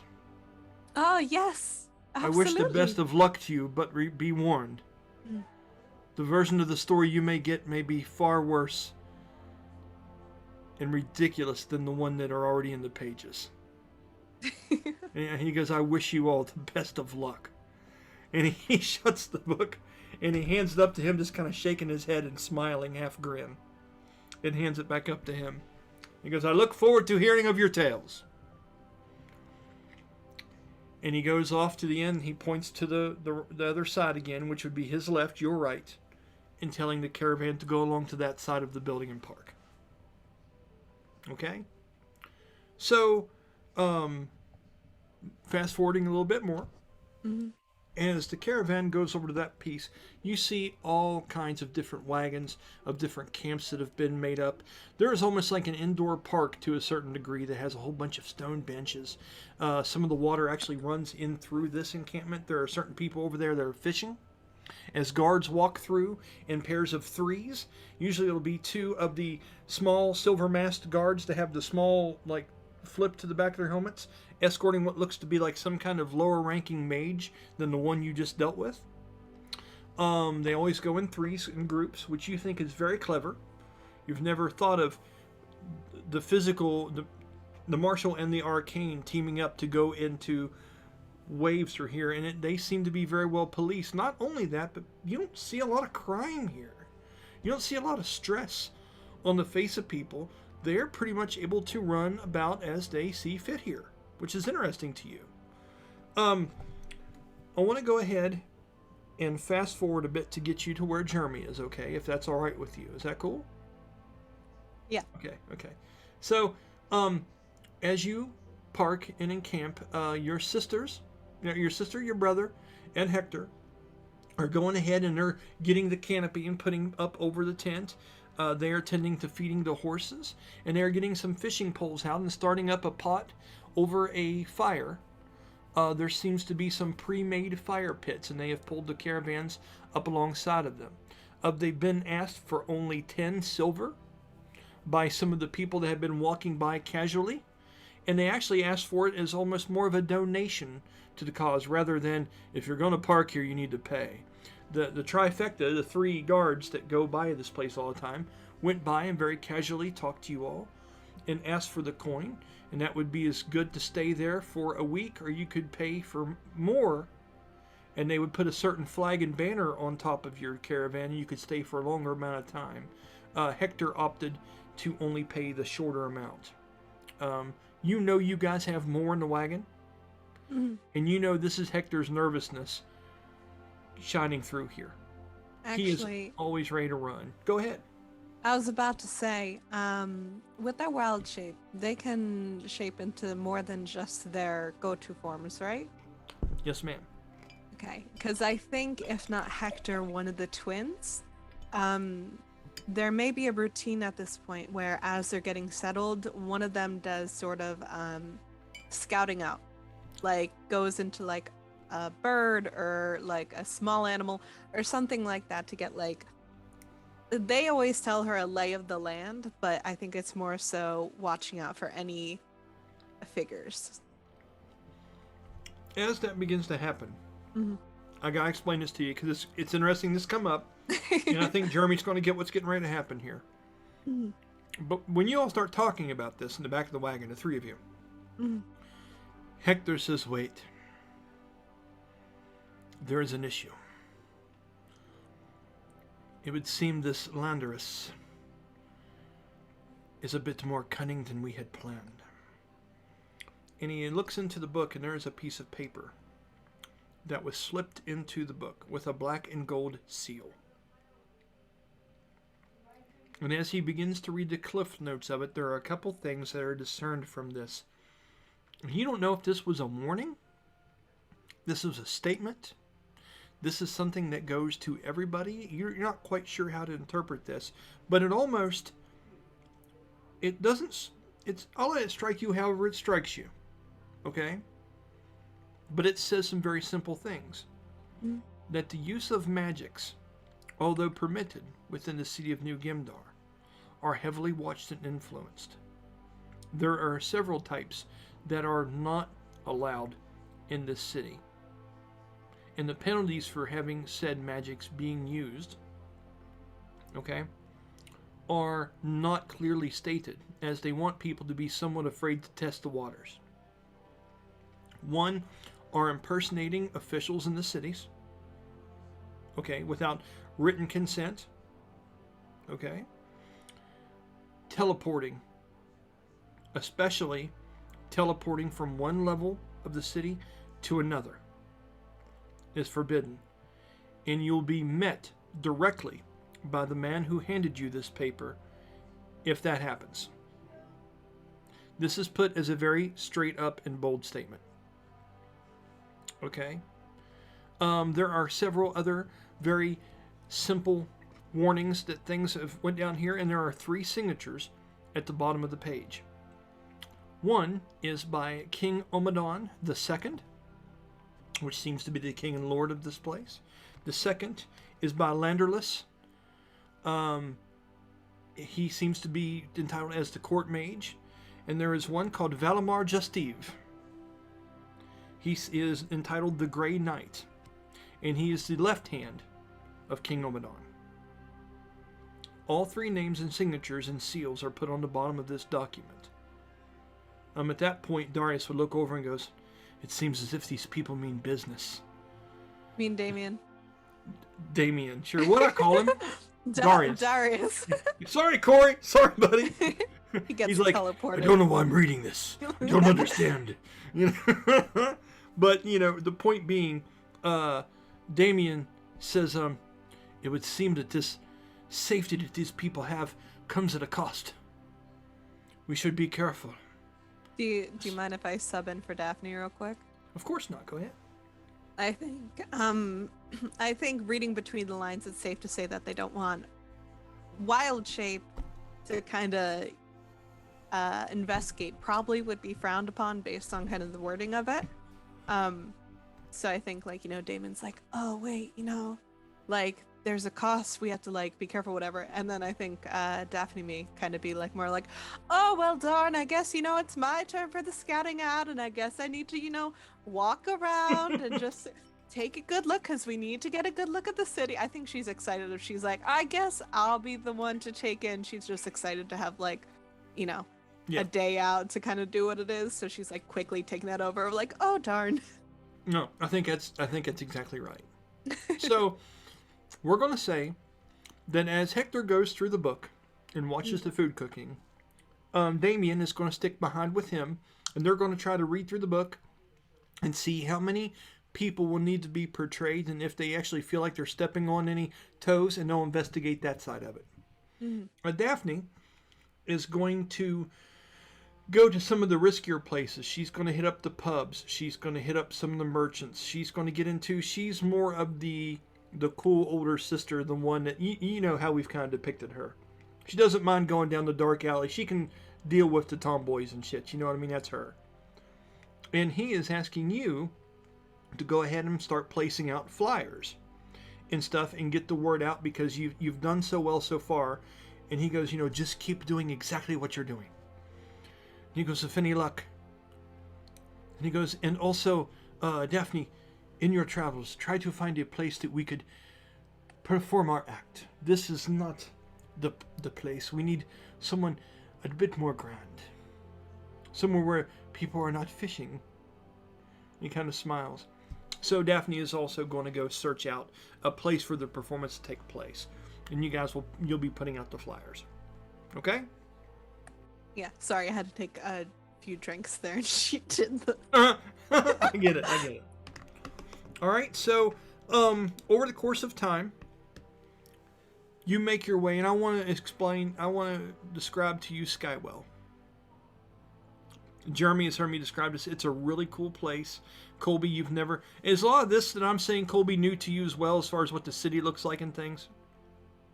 Okay, so I do want to make a point that when you are walking along this place, it's never too long that passes by until you see a set of guards. 25 minutes at the most, 25 minutes. You will see guards somewhere, or you'll know that you're within eyeshot of somebody somewhere. The stone placement on the grounds here is pretty immaculate, done in some very interesting ways. And I want to explain the construction of this place just so you kind of get it. It is a hodgepodge of different cultures, and there are parts of this place that look like they're carved straight out of the existing stone mountain that seem to be very, very old, weathered down, but beautiful in that way.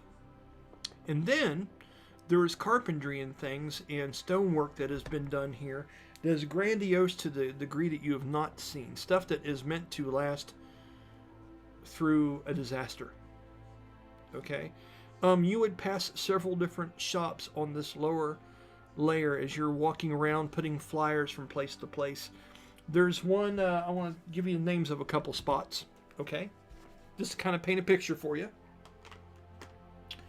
As I put on the old man glasses and read a few off to you. Okay? Okay. So let me see if I can find it here. I believe it's in these little manila folders in between all my chapters. I thought it was. I've got the wrong... No, I don't have the wrong binder. It's this one right here. Got it! Hey! You know what you need to do is when you're buying binders, you need to get 3 black ones. That way you can't tell what the fuck you're into. That makes it fun. You have a label maker? I do. It's called duct tape. It's called Scotch tape and some paper. Just one minute here. Okay, here we go. One in particular place, when you're looking at the craftsmanship of this place that you go by, is called... Just a minute here. Let me make sure I'm reading this right. Oh, hold on, let me find it here. The Warrior's Altar, the Drunken Mug. Nocturne Refuge, just a moment, sorry.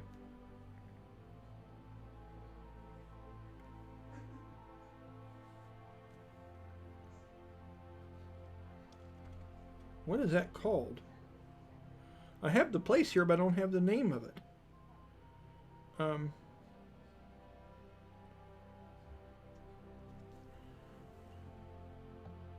Okay. The one place is called In the Shadow of Elves. The sign.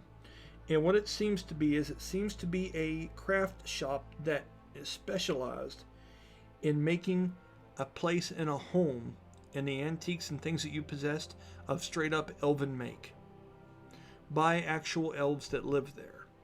So this is a specialty shop of people that move in that are of that race or religion or culture or believe in those particular gods that want things that are made by actual elven hands of their kind of craftsmanship.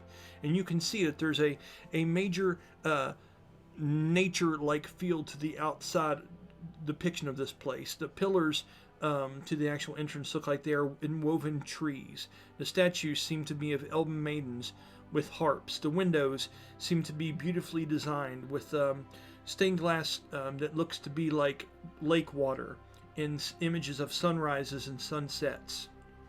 All kinds of things of that nature seem to decorate this place. And the lute music that seems to blow out of this place constantly is very, very beautiful, Bella. You would really enjoy that. And you see all kinds of bows, arrows.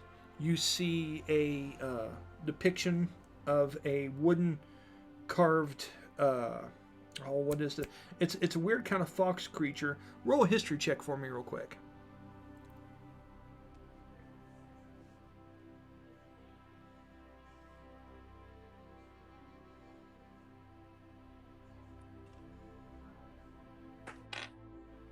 I just realized I was talking and then it didn't come through.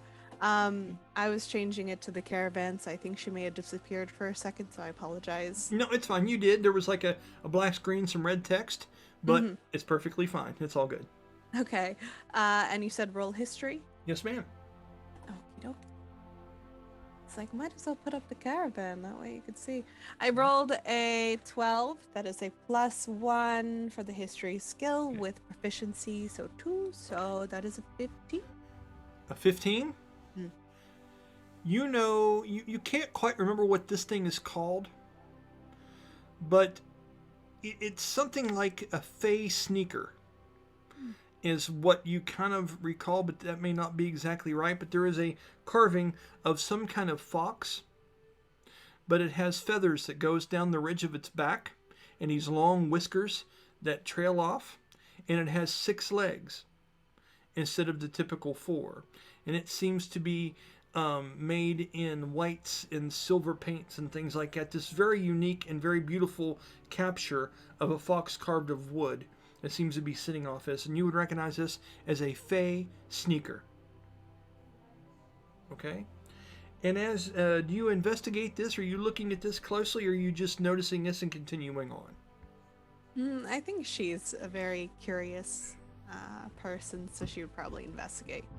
As you get a little bit closer looking at it, you can't imagine this thing being carved this well. It is impeccable, but nonetheless made of wood.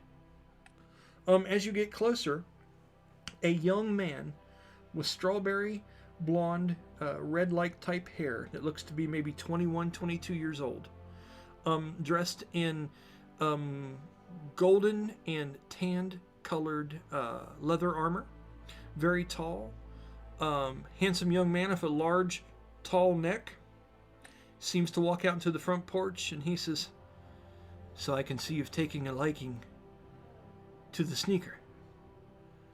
He goes, "Have you seen one before?" No, I don't believe so.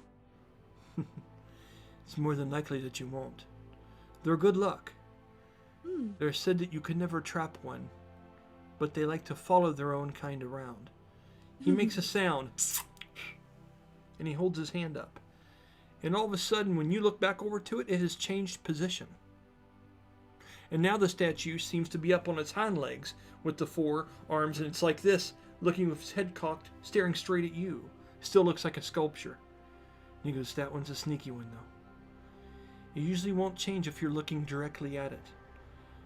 They say it's the statue of seasons. That's the form he takes before he gets to know you. So, precious animal, he has pretty much called this place home. Tale is, he snuck in an elven tree that we used to make some bows. And we took his home from him, so now we owed him a new one. But that could just be a story. Mm. And he smiles at you. Does she, she has her cloth. Do you think that maybe she would have like little bits of ribbon or different stuff on her? Absolutely. I think she would probably get like a little piece of ribbon, and she'd be like, kind of offered, look to the man first, kind of be like, would it be all right if I give this to him? Or him? He crosses his arms, he looks back, and he takes a piece of hair down in his face, and he waves it back a little bit, and he shakes off a little bit of the chill. A little bit of light blowing snow just come off the roof. And he looks at you and he goes, Go ahead. I'm curious to see how he responds to you. There's So I no think- danger. Yeah, I think she probably like takes the ribbon, and how big is it? About the size of a fox. Okay, I imagine if there's one long enough, probably kind of does like a little kind of bow around the neck and be like, well, you are the one of seasons. I thank you for your what you bring, and I hope we are friends. Roll an you animal are- handling check, please. Yeah. You are very beautiful, by the way. With a +1. It Let's likes to see. be flattered. You said animal handling? I did. Let's see. That is a 6 plus Oh, yeah. 2. So 9. So, not 9. making actual. As you are speaking to it and stuff like that, are you hanging a ribbon on it? Are you sitting it in front of it? What is it you're doing?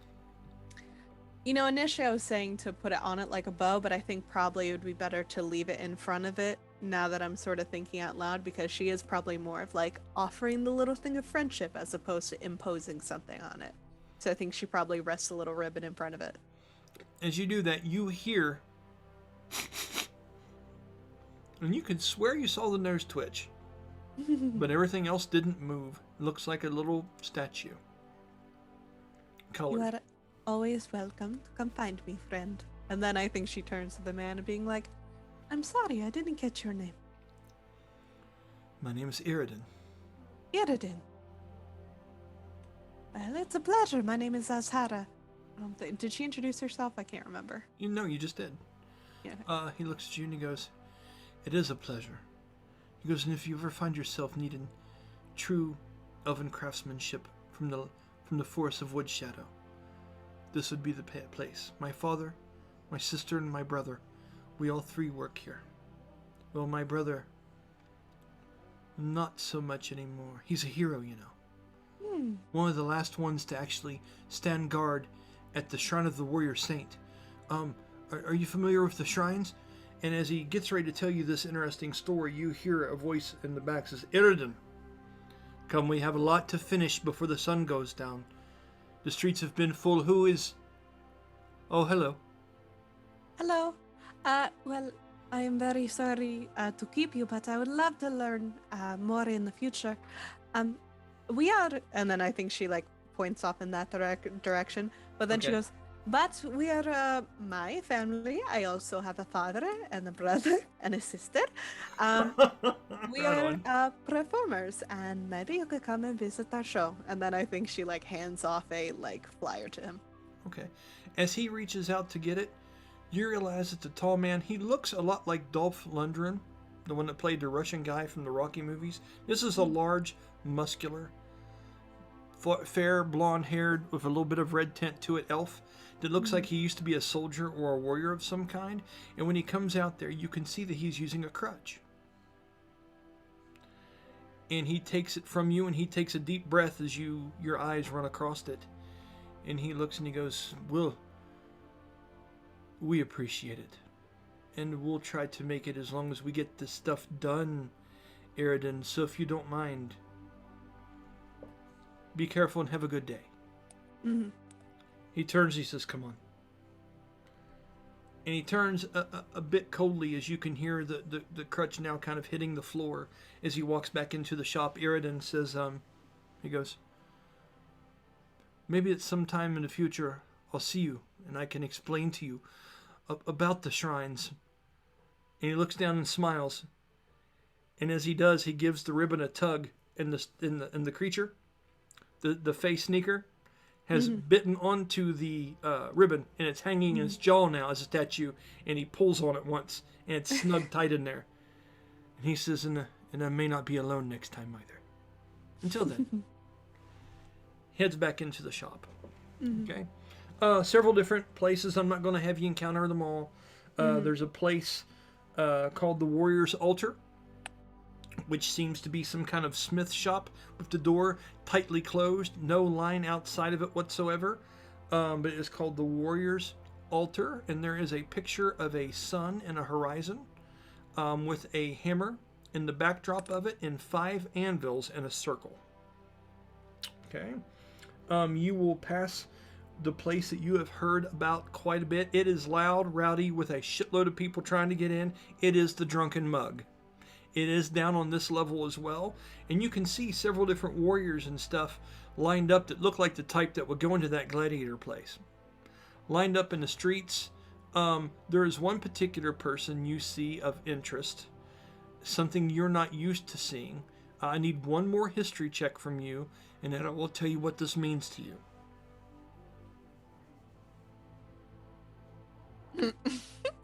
Let's see. So that was a 3, plus 1 plus 2, so a 6. You see something that really baffles you. You see a Draken standing at the front door of this place. That shouldn't be. Because what you know is Drakens were bred for destruction. It is almost like Nazi Germany like stuff. They were bred to destroy another race of people. And the fact that it is standing over there, seemingly working as a doorman, is very strange to you, and you couldn't help but stare for a long moment at it. There's almost a touch of fear that would run through you.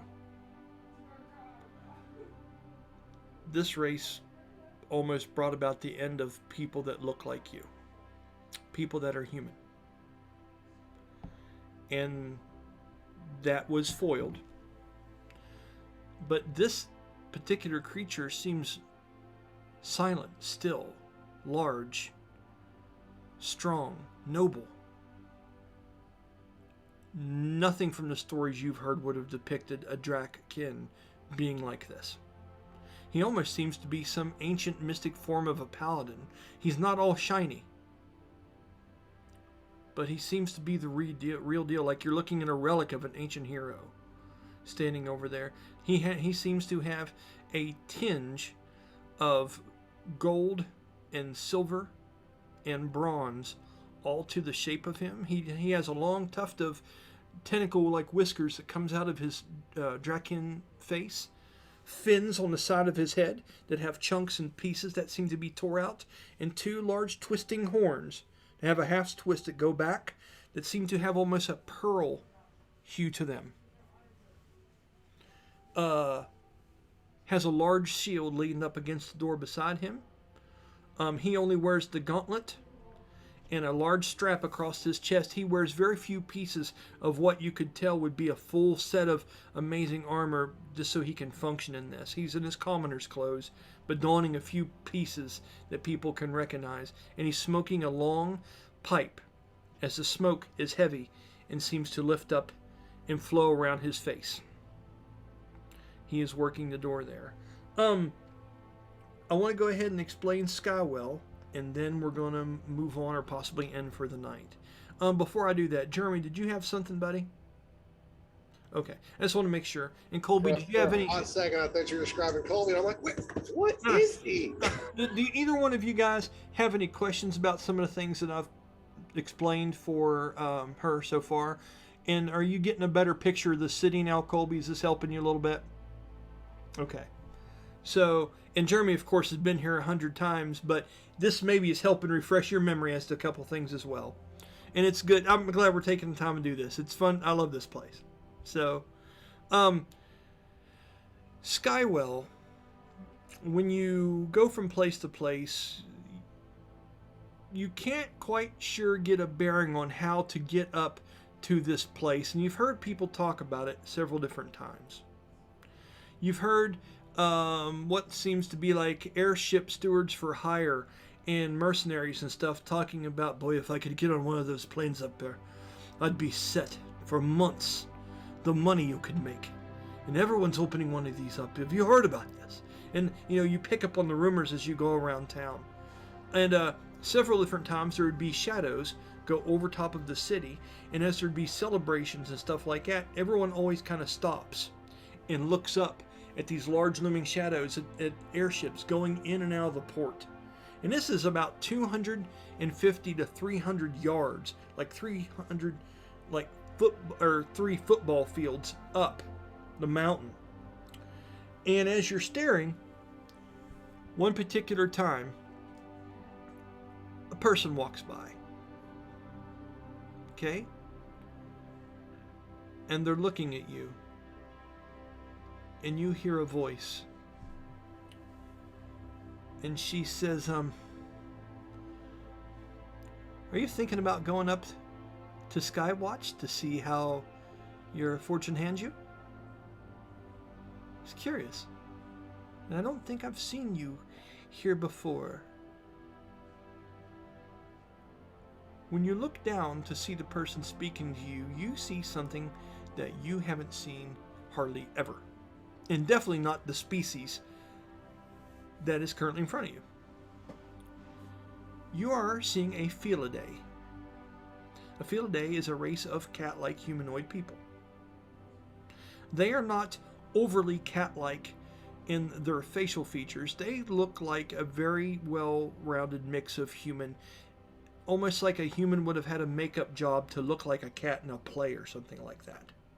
Almost like the Thundercats, in a way. You know what I'm saying? They're not overly that, but they have pieces of facial things. The eyes are a bit larger and slanted. There's a little bit of a slit here. There's the hair, the wild look to them a little bit. And this seems to be a very elegant and beautiful female tigress type character that is looking you up and down with a grin on her face. She sweats charisma. And as you look at her, there are similarities between the two of you. The way she moves her hips, the way she talks and looks into your eyes. You're familiar with this style of not just persuasion, but just charisma in general. She seems to possibly be a dancer as well. And what do you say to the question that she's asked you? So the kind of summation of her question is kind of like, am I heading up to Skywatch or... Yes. Just am I heading up to Skywatch? Yes. Okay. And Skywatch is not where we are? She goes, you are new. She goes, Yeah, she looks very confused for a second as I'm talking out loud, Azhara is trying to like figure out what the actual question is. She goes, you're cute. I hope you're able to work that angle while you're here. She comes in a little close and she goes, I'll show you how to reach those heights up from all of those airships above us. But I'll warn you, there are territories up there in which you are not allowed to perform. Some are already spoken for. I will show you a safe place that you can go. That way we're not to step on each other's toes while you're here. And it's strange, as pleasant as she's being intimidating at the same time. What's your reaction to this? Well, I would never want to step on toes. It interferes with performance later. Yes, absolutely. I would happily welcome a location. I know that my sister is looking, but I would be happy to bring information back. Okay. I don't think maybe she's a little bit intimidated, but I think, again, she's just genuinely, what you see is what you get, where she is just very content and happy. And do you have your chakrams on you? Yes. She looks at those. And she says, what a coincidence. Maybe if you earn your keep, and I can see that you are talented enough, maybe we can help each other. And as she turns, and she puts her hand on your shoulder just very gently, and she turns you in a certain direction, she says, come, I'll show you the way. She has chakrams as well.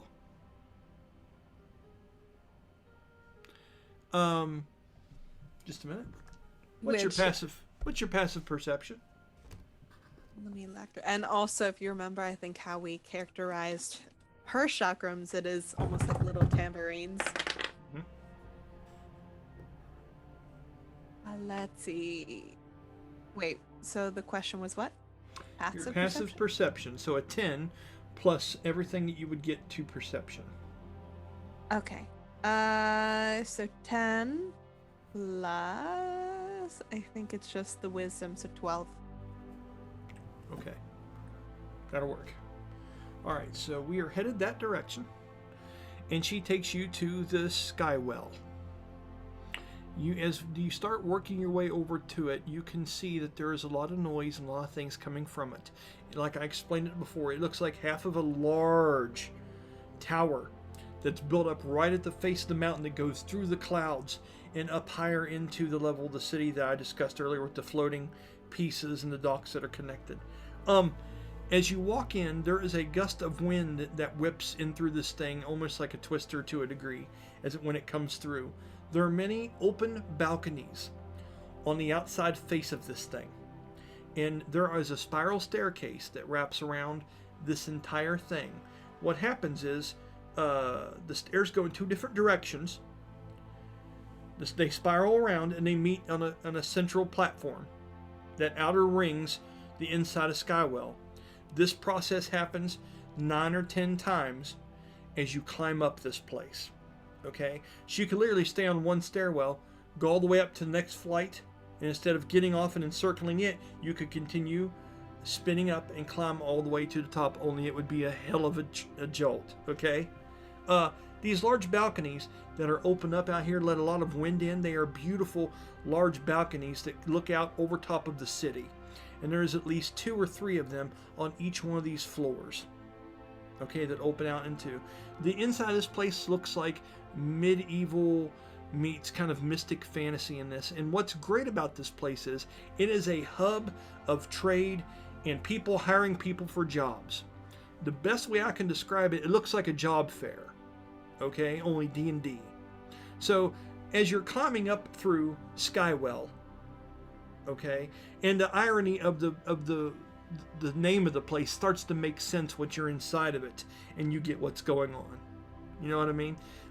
There are many banners that hang out of flags to the inside of this large, like spiral tower, and each one of them looks like it's the banner of different kinds of airships and different kinds of things that represent people with a great amount of wealth, a great amount of influence. You see all kinds of different airship things. You see one that's called Rosera's Eye, which is a real beautiful one. It seems to have the silhouette of an eyeball and the eyelashes, and this small airship that comes off as a blue and white.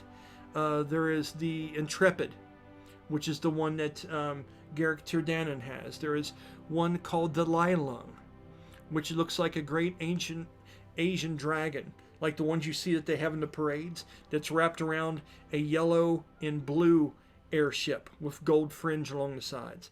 Many different banners. There's one darker one that seems to be steels and blacks that is called the Dreadnought. And behind it seems to be the head of what seems like a hydra, which is a person that has snakes for hair. Many different places. In each one of these banners, there's someone set up some kind of folding table, a booth, or something, and there are people and loud noises, and they're taking auctions on hiring hired hands for their ships. All kinds of people stand in lines on the stairs, are talking and gossiping about, hey, did you hear who got on this ship? Who's getting on this one? When do you guys depart this time? Man, I really want to take care of this before I go out on my next adventure. And they all have their own documents and paperwork in their hands. And they're all going to all these different stations to sign up for new airships and be part of crews and get on board for some work. It is a very exciting place.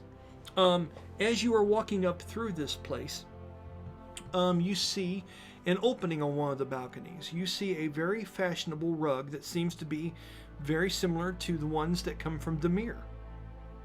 The tailorship and craftsmanship of it is very similar to yours. And you see a bronze canister that looks like a spittoon to a degree. Okay? You see all kinds of different scarves that lay around that seem to be somewhat transparent. And she goes, this is my stop. She goes, when you have some coin, please come back by and make sure to tip people. We all have to look out for each other. We are sisters of the dance, you and I. Of course. So the only thing in her pockets, like Nasaro's pockets, are, I think, probably ribbons, flyers, and maybe some dried fruit. So I think she may want to offer one of those out to this individual, which I'm pretty sure I know who this individual is out of game. So I think she probably offers out either a ribbon or a piece of dried fruit to her and just be like, I thank you for your help, my friend. She takes the ribbon from you and smiles, and she goes, That's pretty. Thank you. And she takes a bite of fruit. It's a dried date. And you realize that was yours. And you kind of think for a minute, like, that's weird. And she smiles. And she turns. And she ties up the ribbon and lays it down on the ground beside her and goes to pick up her own, and she turns around at you and she gives you a smile over her shoulder with a very cunning eye as she finishes off the last bite of one of the small dates that you had on you. You gather that she has pickpocketed this off of you in some way or some fashion between being in the city and coming up here. I assumed that was going to happen at one point, which is why I mentioned the contents of her pockets at all. Yeah.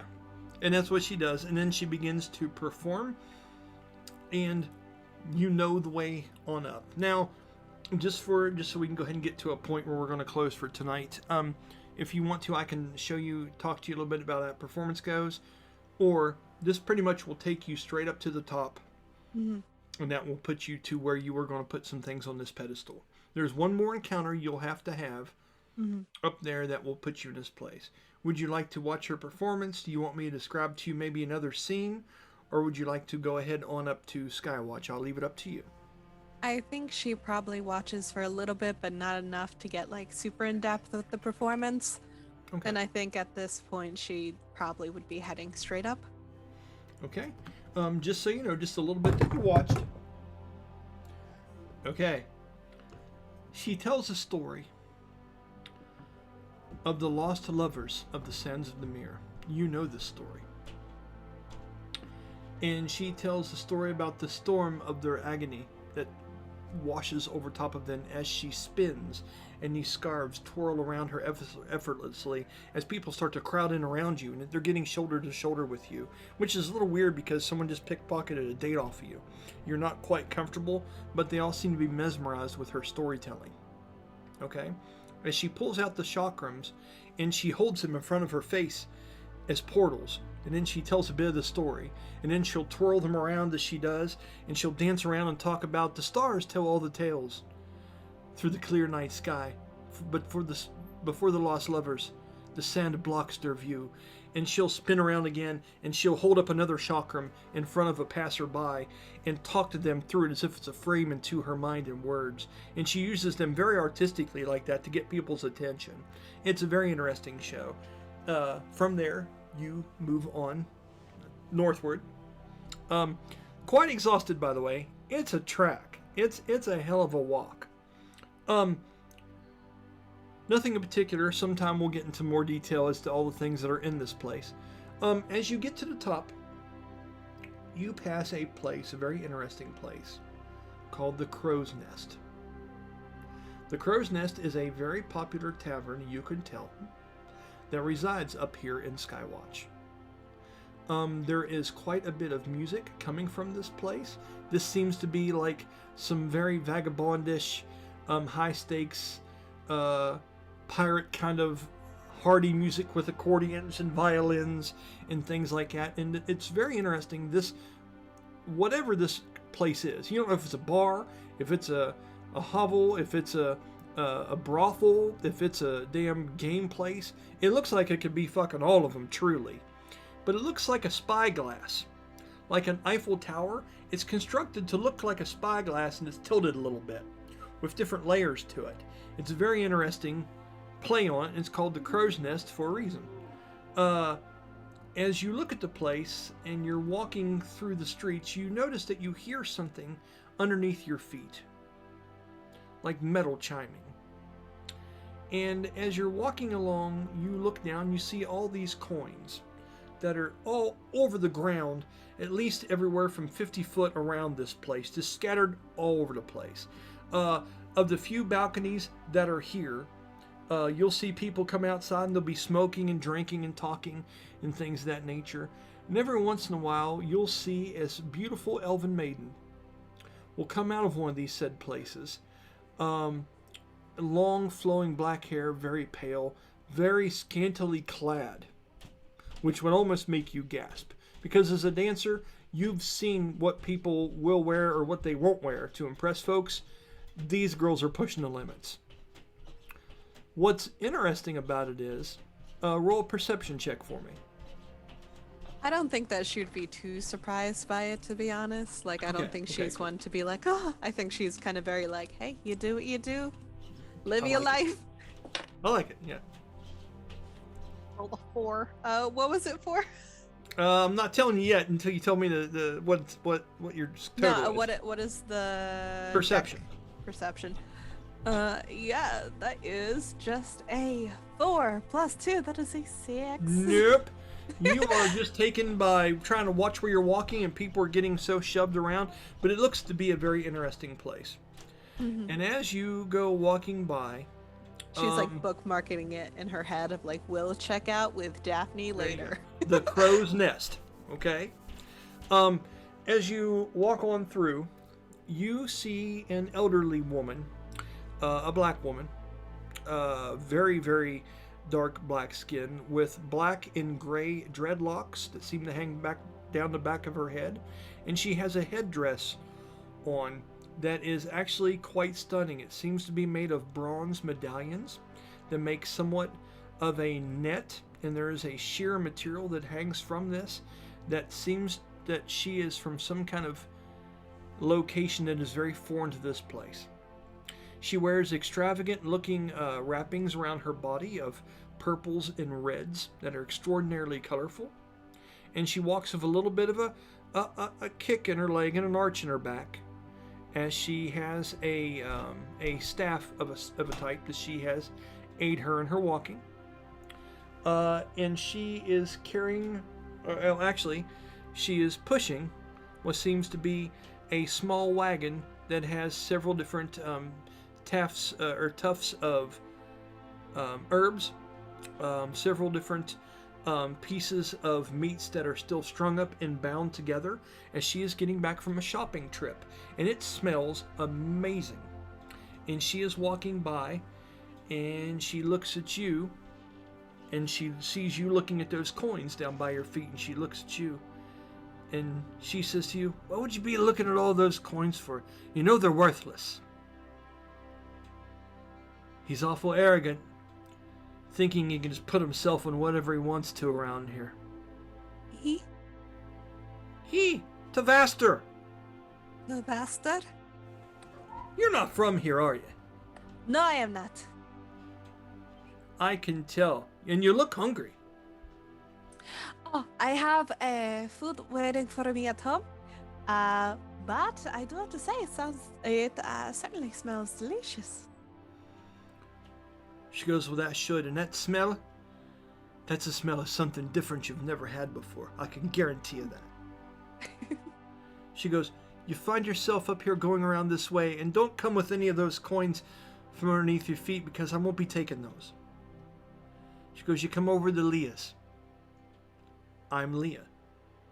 And I'll get you some proper food, something you've never had. I would absolutely love that, Leah. Okay. She smiles and she looks around. She goes, girl, you seem a little bit lost. Where is it you're headed exactly? I am trying to advertise. We have a show, and I think she probably hands off one of the flyers. And I am just trying to get the word out. And what was the name of the group again? Cirque Mystique. She says that Cirque Mistake. It's got a fancy ring to it. People are going to like that around here. She goes, what exactly is it that you're doing in this show? I guess show is what you're calling it?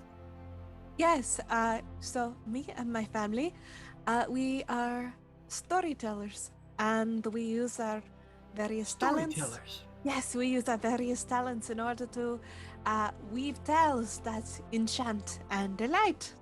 Wasn't that fascinating? She goes, I haven't seen anything quite like that around here. She goes, maybe it'll do you some good. Can't be too sure, though. You think you're any good at it? I would hope so, but in the end, it's not my decision. It varies from person to person. We've had many people who say they love our show, but who knows? She goes, but it is your decision, child, don't you know? She goes, you're the one who makes the dream a reality. Well, in that case, I think I'm good at what I do. Now that's what I wanted to hear. And she smiles. With that, she goes, and I suppose you're looking for a place to put up more of those flyers. Am I right? That would be delightful. I was led up here by a friend, I suppose. To be honest, I just realized I forgot to get her name, but she said there were opportunities up here. Whoever this person is, they're not wrong. She goes, tell you what I'll do. She goes, you mind if I take one of them flyers off of you there? I could certainly use it. And maybe you could use me to advertise your show a little bit. Do you got one to part with? Oh, absolutely. I think she probably gives maybe 2 or 3. As you go, she goes, oh my. She goes, that'll surely be enough. She goes, tell you what you want to do. However many more of those you have, here's the place you want to go and put them. And she points in a certain direction. She goes, over there's going to be a podium. Now that Tavaster fellow I was telling you about, the arrogant person on all those coins, he goes over there every so often, and he talks to all the people about this place, tell them about the next jobs that are coming up, things of that nature. That's where you want to do your advertising at. That's the place I would go. Well, I trust your judgment. You seem like you know your way around. I know my way appreciate around that. the kitchen. I will have to come bring. I know the crow's nest seems interesting. I'm gonna bring my sister. But I look forward to trying your treats. Tell you what I'll do.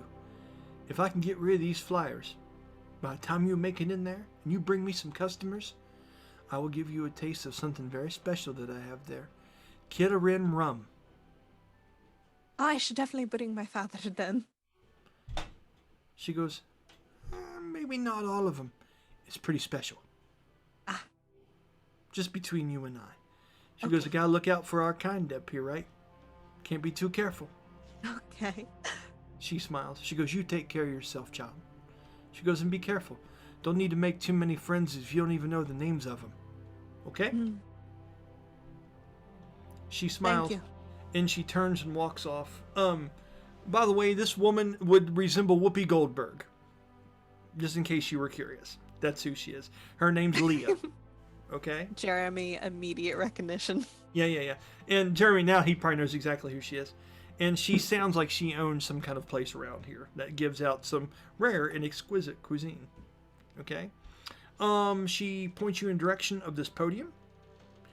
And as you go up to said podium around that way, you see there are so many flyers stapled and put onto this thing of wax stamps and stuff like that. You don't know how in the hell you're going to get yours to fit unless you rip somebody's off. Okay? And the wind's blowing and all the paper's flapping and stuff, and you can't help but think to yourself, maybe it was an accident. Maybe some of them just blew away. And you're not quite sure. And as you're standing there pondering this, Actually, rather ahead. than rip it off, is there space further up the pole? well, that's what I'm getting at. When as you're standing there searching it, when the wind blows through there and that cold air hits you, which, like I say, you're not very accustomed to. You're used to warmer climates. You see a little bit of a bare spot where just maybe you might be able to stamp or pin something to it as it reveals itself, almost like long hair blowing in the wind and you can see a piece of the scalp show through. Well, the reason why I ask is if there's a spot that's out of arm's reach, she is a very dexterous person, so she may be willing to scale a little bit, like hop up a little bit in order to get it at that higher spot. So she Well- may be like staring at the pole being like, well, if I put my foot there, I could get higher and... That's true, but let me explain to you a little bit better about how it looks. It's almost like a podium. So almost like an auctioneer or a judge would stand behind. It has a big place that books and ledgers would lay on it. Has a big wooden outside thing like a big kind of desk pillar around it. It's no more than 5 or 6 foot tall. This where the person on top of it announcing out to the crowd would be a person or a couple heads higher than everybody else down below. And it's on this kind of round pedestal that leads up to it with circular steps, and then down below it is a lower section that's probably about 5 feet lower that spreads out, and that's the main walk that leads to all the different platforms that the airships are docked on. Okay, so as people leave off the airships and come up, and there's barrels of goods and piles of rope and all kinds of carts of things and people up here trading, they all go to this place here and get together, and then people that own different airships will come up to this podium and read out ledgers talking about where they're going, what they're doing, and how many people they need. Okay? And then if you've got contracts that you've made with the people in Skywell, or maybe you think you're so good that you can bypass that stage and just say, hey, I'm Jeremy Keaton and I want on your ship here and I'm not going through all the bells and whistles and shit, you can just go here and claim that you want to work on a ship. So it's a real intricate kind of system how all this works. That's the way the podium looks. In that moment, as you see that bare spot, what is it that you're doing? Yeah, she's trying to, definitely different than I was picturing, so I appreciate the clarification. She is definitely kind of, you said like a spot. She was like looking and she was like, okay, if I like put it in there and I fold and angle it enough, it could then like be seen even when there's other stuff like around it. So she's Wait, like May. trying to figure out how to place it right. Roll a dexterity saving throw. Okay. You said dexterity? I did. That is 11 plus 3, 14. 14. 15 is what I'm looking for, but that's close. So it's not as bad as I thought. As you're getting ready to move all those out of the way, and it's kind of difficult, and you're finding your bare spot, and you're got kind of like these tacks and or whatnot, or however you want to do it, if it's a wax seal or whatever, and you're sealing this to it, a nice gust of air comes in as an airship just got done docking. Okay? And as that happens, this gust of winds comes through and you find yourself scrambling and a couple of those papers get lost. Okay? Or get loose from you.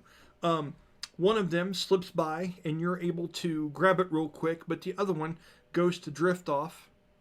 And as it does, a foot comes down and stops it before it continues off, catching it for you. And as you look over to this individual, Jeremy, that's going to be you, buddy. You cool with that? And I don't mean to jump on you there, but I think that works good. Is that cool for you? Okay. I know. I'm pushing him like Jeremy's like, I didn't say I was stepping on any damn paper, but I'm just trying to help it along. Okay. So on that moment, it's 10:53. It's late. We've done this for quite a while. I'd like to go ahead, if it's okay with you guys, to go ahead and stop there for tonight. And then you guys think about how this interaction is going to go. I'm super liking this. Colby, your shit's going to be awesome. I hope I've given you enough to really start asking some questions about what's going on, man. And you got to meet some people that are going to play, hopefully, a decent role in your future. Jeremy, this ties right into what you're up to. This is going to work out perfect. Now she's there at the same time. I think this is working well. By the time we get to the end of the next one, I think we're going to be able to let you guys rock and roll. Okay? So, does anyone have anything to say real quick before I get ready to shut this down? Any questions or anything?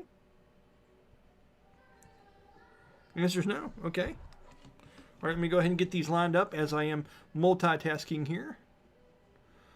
Okay, here we go.